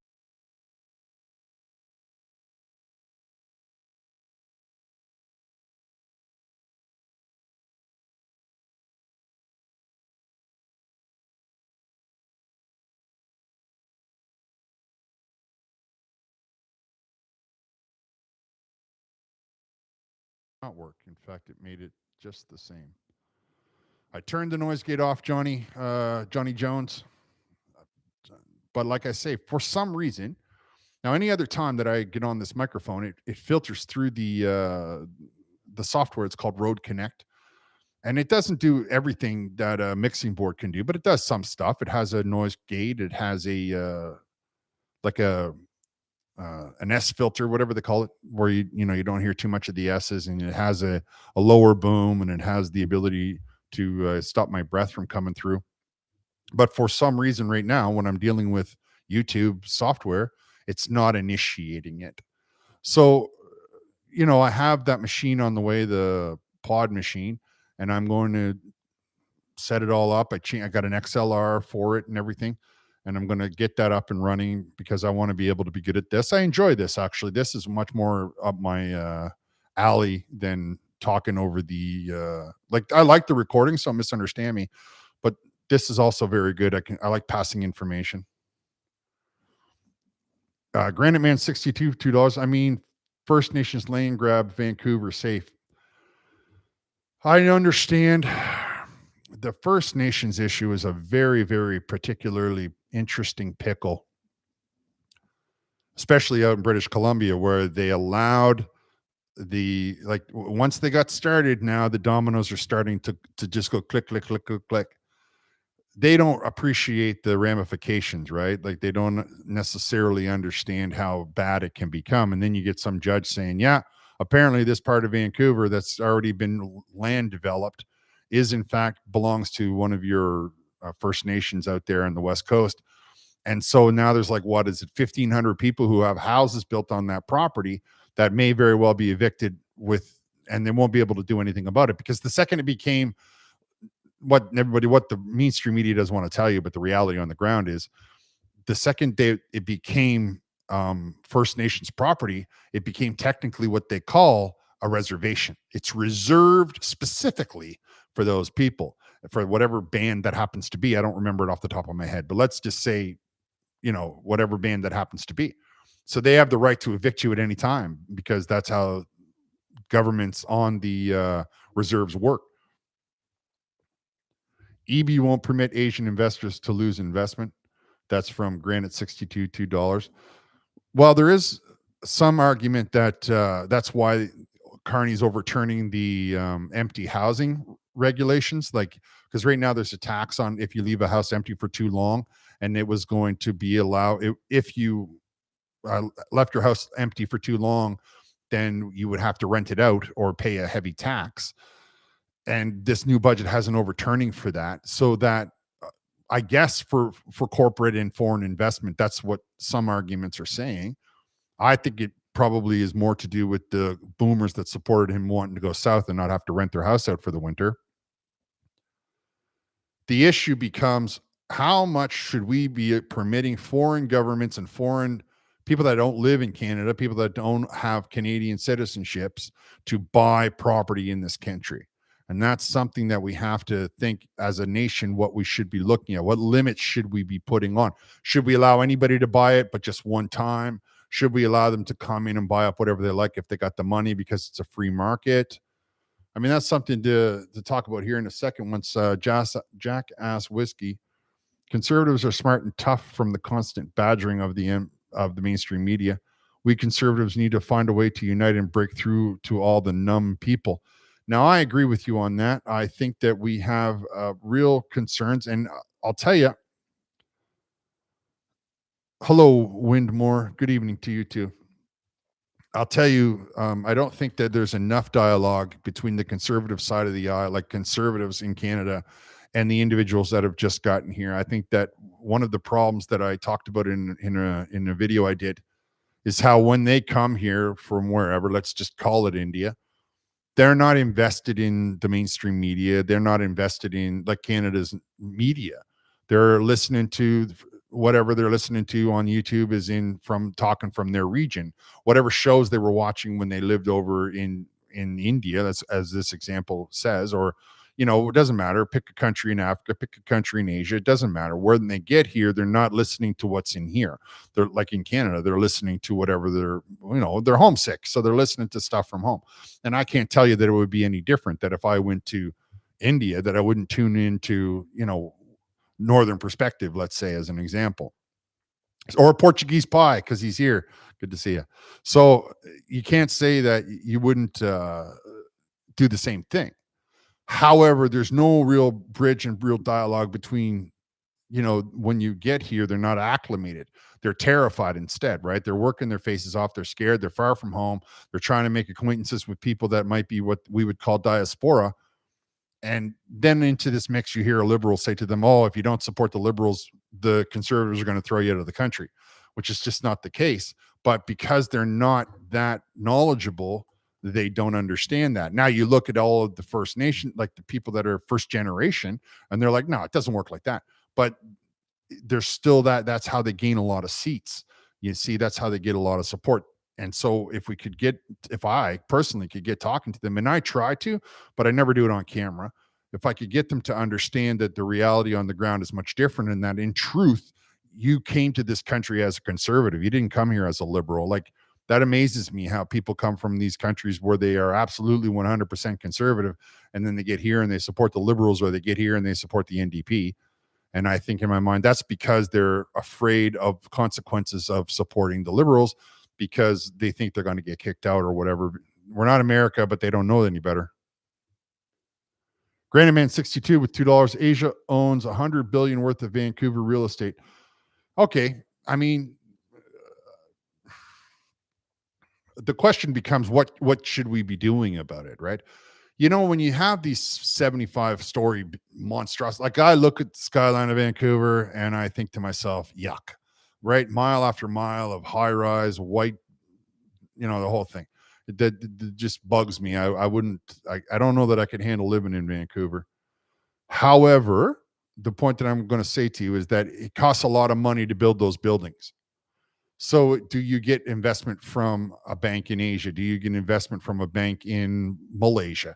Do you get an investment from a bank in Australia? And as you get that investment, do they not then have right to own some of it? Of course, if you have a lot of money from another country and you have an opportunity to purchase real estate as a tax write-off, you're going to do that. There are people wealthy enough that buy homes, and especially in Toronto, that only come to that house for like 2 months a year. And then the rest of the time, it's just got a staff that keeps it clean. That's the only time they're there, is for a couple of months.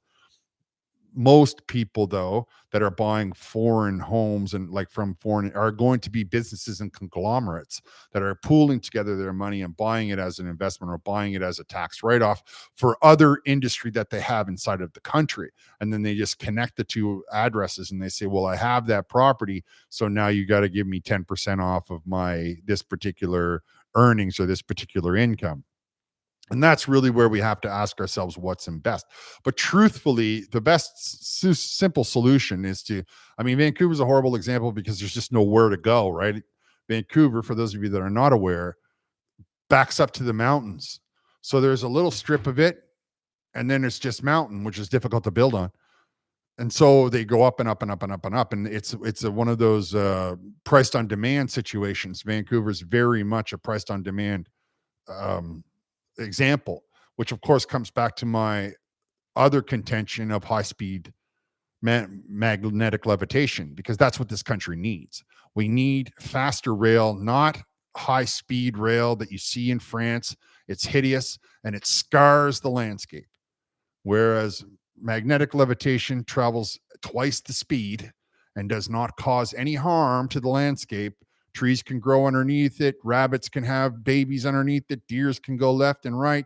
Bears can scratch their back on it. There's no disruption to the environment per se once you get all the way through. Just like a pipeline, once you're through, the environment comes back. It never comes back on one of these high-speed rails, which is in the budget. There's a high-speed rail that they want to put in from Quebec City to, I think it's Toronto, and it's just, they're hideous. I encourage all of you to Google what they look like in France. It's 3 or 4 lanes, and it's essentially just a gigantic concrete strip and mile after mile of electrical poling, which I'm not sure where we're getting the electricity for that. Okay, let me come back to the Sasquatch Chronicles. That's a great name. Native Americans in the States are now claiming land in BC. You know why they don't pull that in the USA? It's against the law. Well, there are land claims that are in the States, but it's handled much differently. I agree with you on that. And that, of course, has to do with a whole bunch of factors. I think that what matters is that in the one I was just mentioning, there's a lot of people that are, this is a settled part of town. This was like when the United States, when the First Nations of Oklahoma who lay claim to half of Oklahoma City. Like, apparently there's a violation of one of the treaty rights in Oklahoma. I think it's Oklahoma. It's the same idea. This judge said, yeah, this land does belong to this First Nations band in British Columbia, and there's people that live there, and there's infrastructure on it, and it backs up to one of the rivers and like part of the waterways in the city of Vancouver. So it's quite a it's a bit of a problem. I don't know. Oh, if you say so, Sasquatch Chronicles, I believe you. Thank you very much. Says sound is fixed. Granite Man 62 says I had a 2-bedroom condo in Coquitlam built like crap. Yeah, that's the problem with these modular houses. They're built like crap. That's the issue when you try to limit how much people can do. When you say to yourself, "Oh, well, they're just going to throw up 75 units and they're going to do it in one summer," and you're like, how many corners were cut doing that? Whereas if you were to say, we're going to build 75 houses in a row, it's going to take 3 years. They will at least be built better. They will be more solid and solidified. Now, in the idea behind Mark Carney's investment in the modular housing is you're going to somehow drive it up on a truck, and then you're going to screw it together like it's Build-A-Brick or Lego or something. And I mean, I'm quite familiar with the process, and I can tell you that it's existed since like the 50s, and it's never worked in Canada because, well, the wood warps in the truck. You don't wrap it with, it's not wrapped, right? So there's a lot of parts of the house that you can throw up, but you have to protect it when you're building it. And no matter where you go in this country, it's got to be put on a cement foundation. But then Carney will say, yeah, but we're only going to build townhouses. So we'll just dig one foundation and then and then it's all about corner cutting. And that's why you hear me in every one of my videos mention how the walls will all be whisper thin. It'll just be essentially a piece of drywall between you and your neighbor. So if you have a wall that shares the bathroom, well, good luck with that, because that's going to be an interesting thing. Or if your neighbor gets up 2 hours ahead of you or stays up all night while you're trying to sleep, you're hearing all of that stuff. And they don't talk about how those things get transported without some of the essentials like plumbing, which there's very few of those in this country. And we buy all of that hardware from the United States, and windows, which there are only a couple of in the country, and doors, which there are only a couple of in the country. So no matter what happens.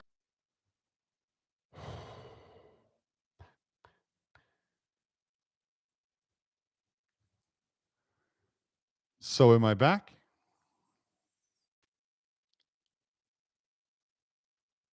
Am I back?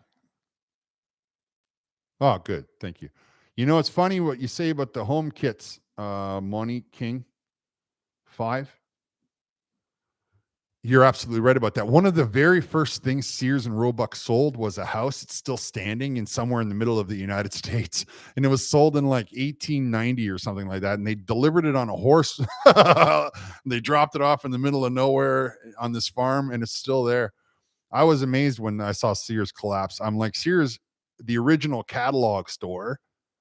Well, they should be the new Amazon, really. But Amazon got in front of it, and Sears had, again, like the Liberal Party, tunnel vision, no idea what they were doing. Very hard to find progress when you're stuck inside of very rigid lines.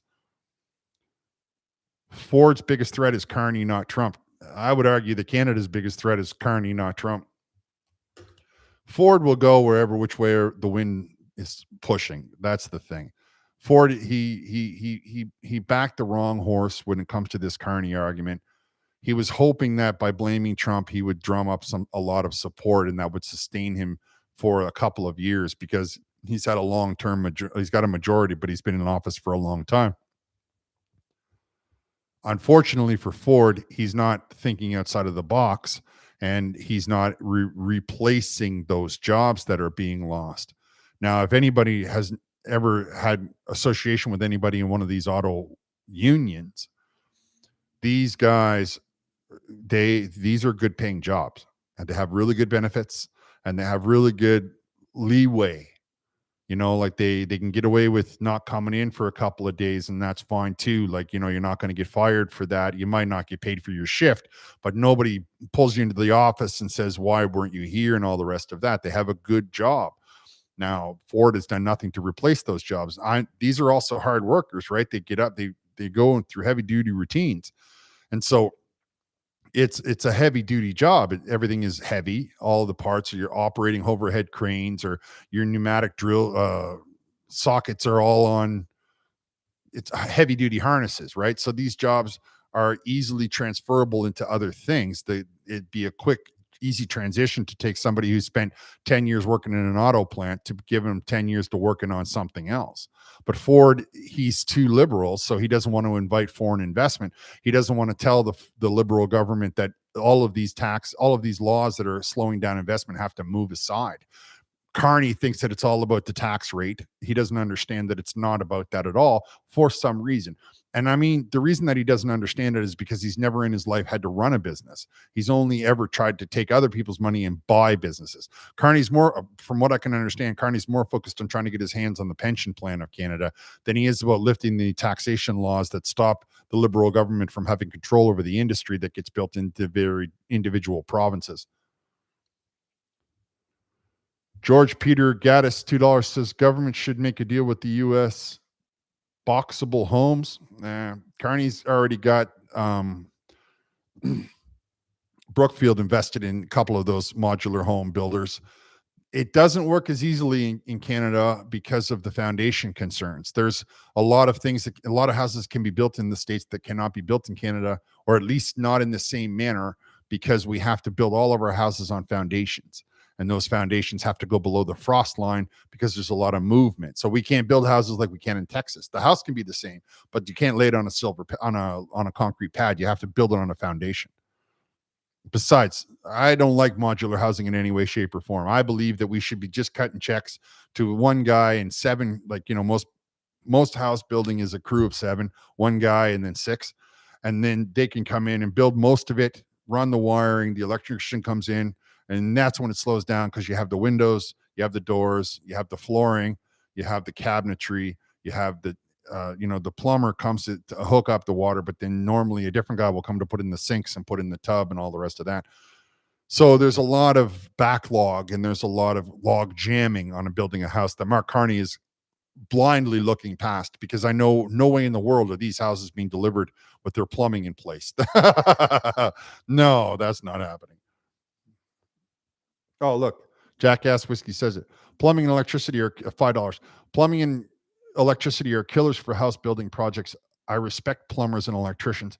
I concur with you that they are the problem. Now, I'll tell you, plumbers and electricians is one thing. And when you ask yourself, why are not more people not plumbers and electricians? There's a lot of math involved. People don't appreciate that, but they got to do a lot of math. They don't have to do a lot of complex calculations. It's basically the same calculations over and over and over again, day in and day out, but they still have to learn that math. And that's especially when it comes to being an electrician. However, where you really get slowed down is when you want to start to do the inside of the house, the flooring and the cabinetry. Man, there's houses right now that all they're waiting for, they've been waiting 3 months. The cabinet's got to go in. And then once the cabinet goes in, the painters can come in and so on and so forth. But there's just so much backlog, which is something that I find to be ridiculous, right? Because in Canada, we have all the mines and we have all the timber. So really, we should be exporting those kinds of things to the United States of America rather than waiting for them to bring it up to us. But the reason that we cannot do that is because the Liberal government puts in environmental laws, making it nearly impossible to run those factories in this country. And instead of doing it and going through all the trouble, why would they? They can go down south and ship it up on a truck and make an extra whatever amount of money without all the aggravation and the hassle of the big brother sticking his nose in. Mark Carney's housing project will never work. Jackass Whiskey, $2. Framing is an art, but anyone can do it. Yeah, you can teach somebody to frame. A 17-year-old can learn how to frame. I mean, maybe not do the cutting, but you can absolutely say, here's this screw gun or here's this hammer, and take all these pieces of wood and I'm going to show you what to do. You can absolutely do that. Most houses can be framed rather quickly.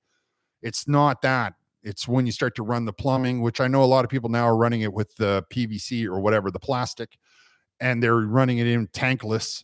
But those parts are still very difficult, and you still have to be a licensed certified plumber or an electrician. And the problem, of course, is that we pushed all of our youth to become programmers. Now those guys are out of money or out of jobs, and they don't have any investment in housing. They don't have any investment in working with cement, working with floor laying, like putting down ceramic tile and laying floor. There's been no investment in installing cabinetry, building cabinetry, like a finishing carpenter, as opposed to a rough carpenter, which is what a framing would be. So there's a lot of slowdown. Like I know you drive by a house being built and you see a couple of guys leaning on shovels and you think, oh, it's easy to do foundation work. Nothing is further from the truth. It is a very difficult job. If they're standing around because they're just watching, they got to keep their eye on things. There's a lot of things that can go wrong in a pour, and once that, if it goes wrong, it's like a major problem. A lot of times what you have to do is rip it out and then redo it, that little section. I'm telling you, you don't even want to know how expensive it can get to put a foundation. Most of the time, if the foundation survives, the house is a lot cheaper to build, for example. So the foundation work is very difficult. Cabinetry installation, like if you're a young man out there listening to my voice right now and you have the ability to learn that, you should learn that, because that's a trade that's always in demand. And the Americans know that. That's why they pushed this timber thing, because now they've got that up and running.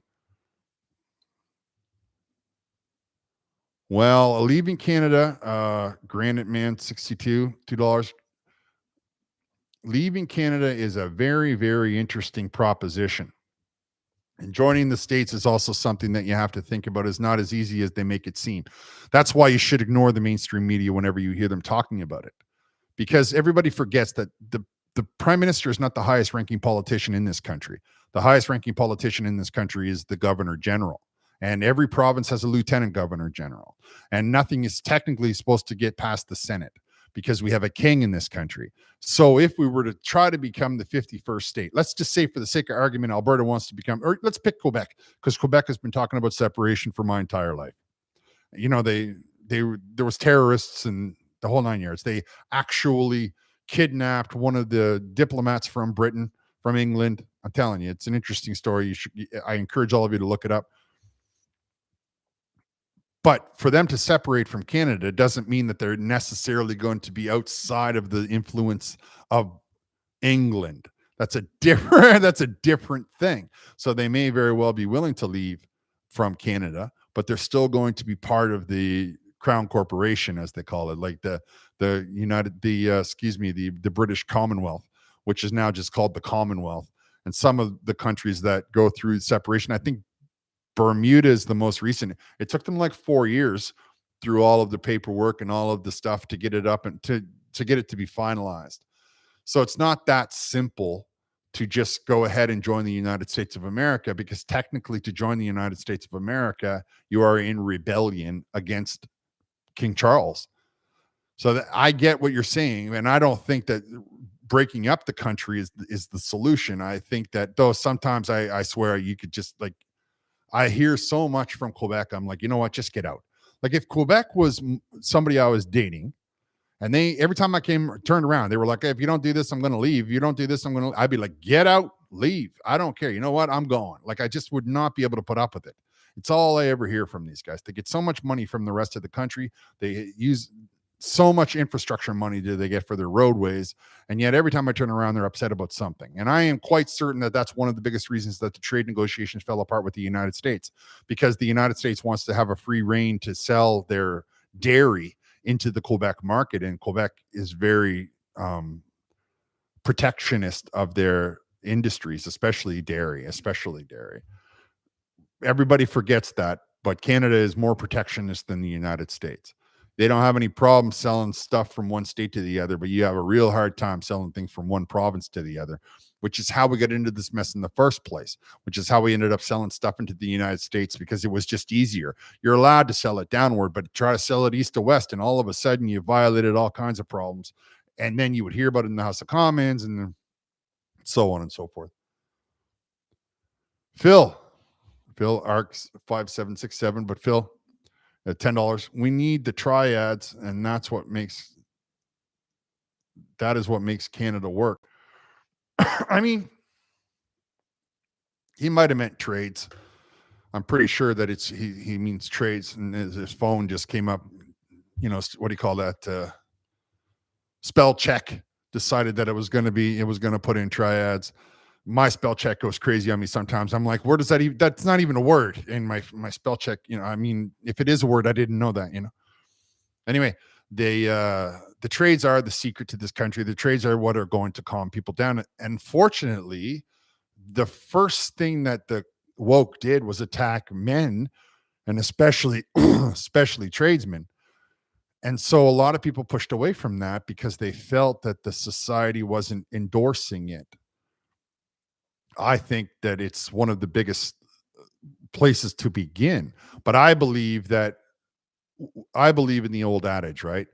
Weak men lead to weak times and strong men, what is it?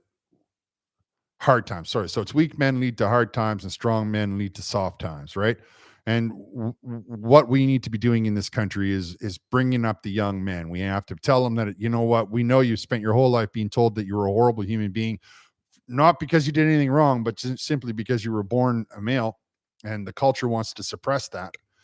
And the first and foremost way we can do that is to teach them all of the trades. And then once they have that skill set, we can begin to build the housing that we need.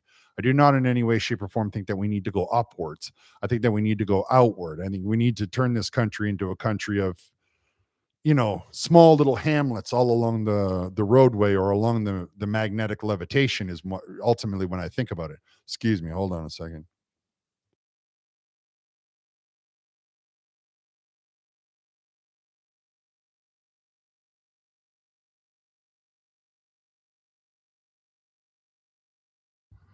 In my mind, the small town is the way, not small town, it's got to have a good grocery store, a good football team, like a good high school football team, and all the rest of the things that make growing up a lot of fun. But there's no reason to, I mean, I've lived in Toronto. I remember one time I was driving from Eastern Ontario to Western Ontario, and I hit the timer when I got supply management is the problem, Jack Asquith, and I agree with you on that. Supply management is absolutely the problem. Don't misunderstand me. There's a lot of ways that they do things in the United States that I agree with. It's just that the problem is King Charles, and of course that's the best part. If Quebec was to leave, they would take most of the liberal seats with them. Liberal Party would be nobody without Quebec. Anyway, so I looked at my dashboard clock as I hit Scarborough, and I looked, and then when I hit Welcome to Oakville, which is for those of you that don't know, that's just essentially driving straight across the city. And it was like 110 kilometers or something. Like it was this thing is massive. It's just enormous sprawl. We don't need to do all of that. We can send a lot of people to other parts of this country. We need high speed transportation. I don't believe in airplanes. I believe in magnetic levitation. I believe in magnetic levitation as a solution to many of the problems of this country. I believe that with magnetic levitation, we could start to access the North, which would mean that we can send them cheap materials. There are people up there paying $20 for a bag of chips kind of stuff. I mean, don't hold me to that exactly, but they're paying a lot of money for something that is you take for granted as being very inexpensive because they're just so far away and it's just so hard to get to. There are other individuals. I mean, we've all seen ice road truckers. What we don't see is that if they don't get it there on time, it sits for 4 months in that truck while they wait for the road to refreeze. That's no good. We can't have that. But if we had magnetic levitation, which travels at 500 kilometers an hour, even in the snow, we could get it up there really quickly. And we can lay magnetic levitation on pilings, which I've said before, which of course means that we can get through the muskeg and we can get over some of the I mean, if you've ever traveled this nation, and if you haven't, I encourage you to, but if you go through like the northern parts of, especially Manitoba or Alberta, you see a lot of terrain that is just, I mean, it's just not easy. You think you're knee deep in the woods, and then you turn left, and it's like a 4-kilometer lake. 10 yards ago, you didn't even know it was there because there was the trees were so thick, and then all of a sudden, boom, you got nowhere to go because it's water. And so that's the kind of landscape that we live in, and that's the kind of landscape that we're combating. With Wab Kinew deciding that he's going to be sending electricity up to the north, which I applaud him for, and with the government trying to claim that they want to build infrastructure projects. Of course, many of you regular viewers of the channel know that I believe that we should be anchoring that out of Churchill, simply because of like 10 or 12 reasons that I could name. But I'm very upset that in this budget, they keep talking about the high-speed rail out of France, which is hideous and drains so much power. and will never ever hold because it's noisy and it rattles. And Quebec City is not that big of a population, so I don't know, but I do know that Quebec City doesn't have an airplane. So when an airport, excuse me, so that when you take Via Rail, say from Montreal, it's normal. There's 5 or 7 people on the in your car. Then all of a sudden you start to hit like Trois Rivières, and the train is packed all the way through to about the middle of New Brunswick. Because in that section, about halfway through Quebec to halfway through New Brunswick, and I mean, I know Trois Rivières is a lot further than that, but you get my point. Once you start hitting around the area of about halfway through the province to about halfway through New Brunswick, there's no other transportation except for the train. There's no airports. There's none of that. And they utilize the train quite a bit. So really, they should put the high-speed rail that way and just Zoom call into Toronto.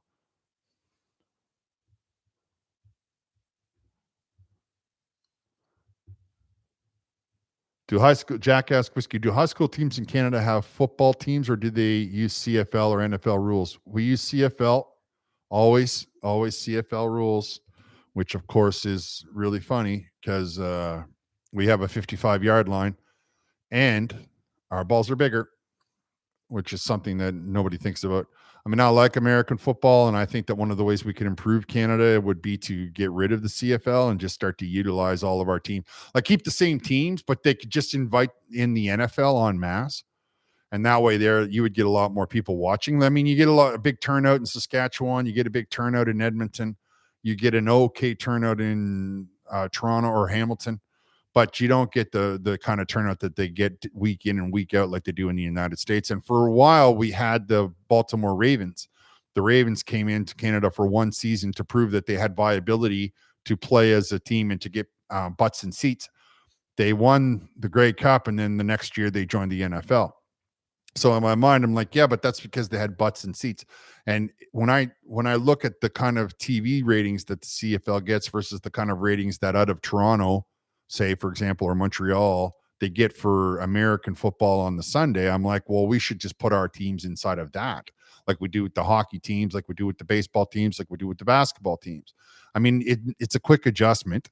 And I'm not trying to be anti-patriotic. I'm just trying to make sure that we could generate a lot more money that way and give people something to be excited about. And ultimately, it's just about generating more money. I think that the players in Canadian football don't get paid nearly as much. And many of them use the Canadian Football League as a back and forth. So they start here when they couldn't get drafted, and then they prove themselves. They go down in the States for a couple of years, and then they come back. I think Doug Flutie is a great example of that, right? So there are a lot of fans in Canada for the NFL, but the high school teams, to answer your question, they play the CFL rules, which of course is, like I say, the two biggest things that are different is the 55-yard line and the balls. The actual football is bigger, so it's harder to catch and harder to throw. And I think the fields are a little bit wider, but our end zone is shorter as a result of the 55-yard line, things like that. I should have said hockey teams, right? That's what I really should have said. I shouldn't have said football teams, but I just said football teams because I don't know. I was just thinking of how they used to be when they would have town versus town and your high school would play. But the reality is I should have said hockey teams, that there's a lot of small town hockey teams. Really what I'm trying to do is get Canada to not, I mean, Canada lives along the border with the United States, right? There's just nobody that lives north of that in reality. So I'm trying to get it so that people will join the border, or excuse me, move away from the border. And the best way to do that is with magnetic levitation. All right, it's been a couple of hours, eh? Geez, I didn't realize it. Where does time fly? I appreciate everybody stopping in to see me. I'm going to wrap here. I'm going to close up for the night. I don't, again, understand what's going on, but I'm pretty sure I'm going to be starting Monday and Thursday because I enjoy it. I have a good time with it. And I like the ability to interact with everybody. So I'll probably try to go 2 times a week. And that way there, because I feel like I miss out on a lot of stories. I'm like, oh man, I should do a show on that. But I just did one and I've uploaded it. So now I should, but now if I can just talk about it on here, then at least I know I'm not missing any of the stories that are happening around the country. And you all can drop me an email and ask me questions about any of the subject matter that I might have missed. It's on the page somewhere, and I promise to start looking at it more regularly. Otherwise, I'm going to wrap here. I want to thank all of you for stopping by. I appreciate it. Have a good night. I'll talk to you next time.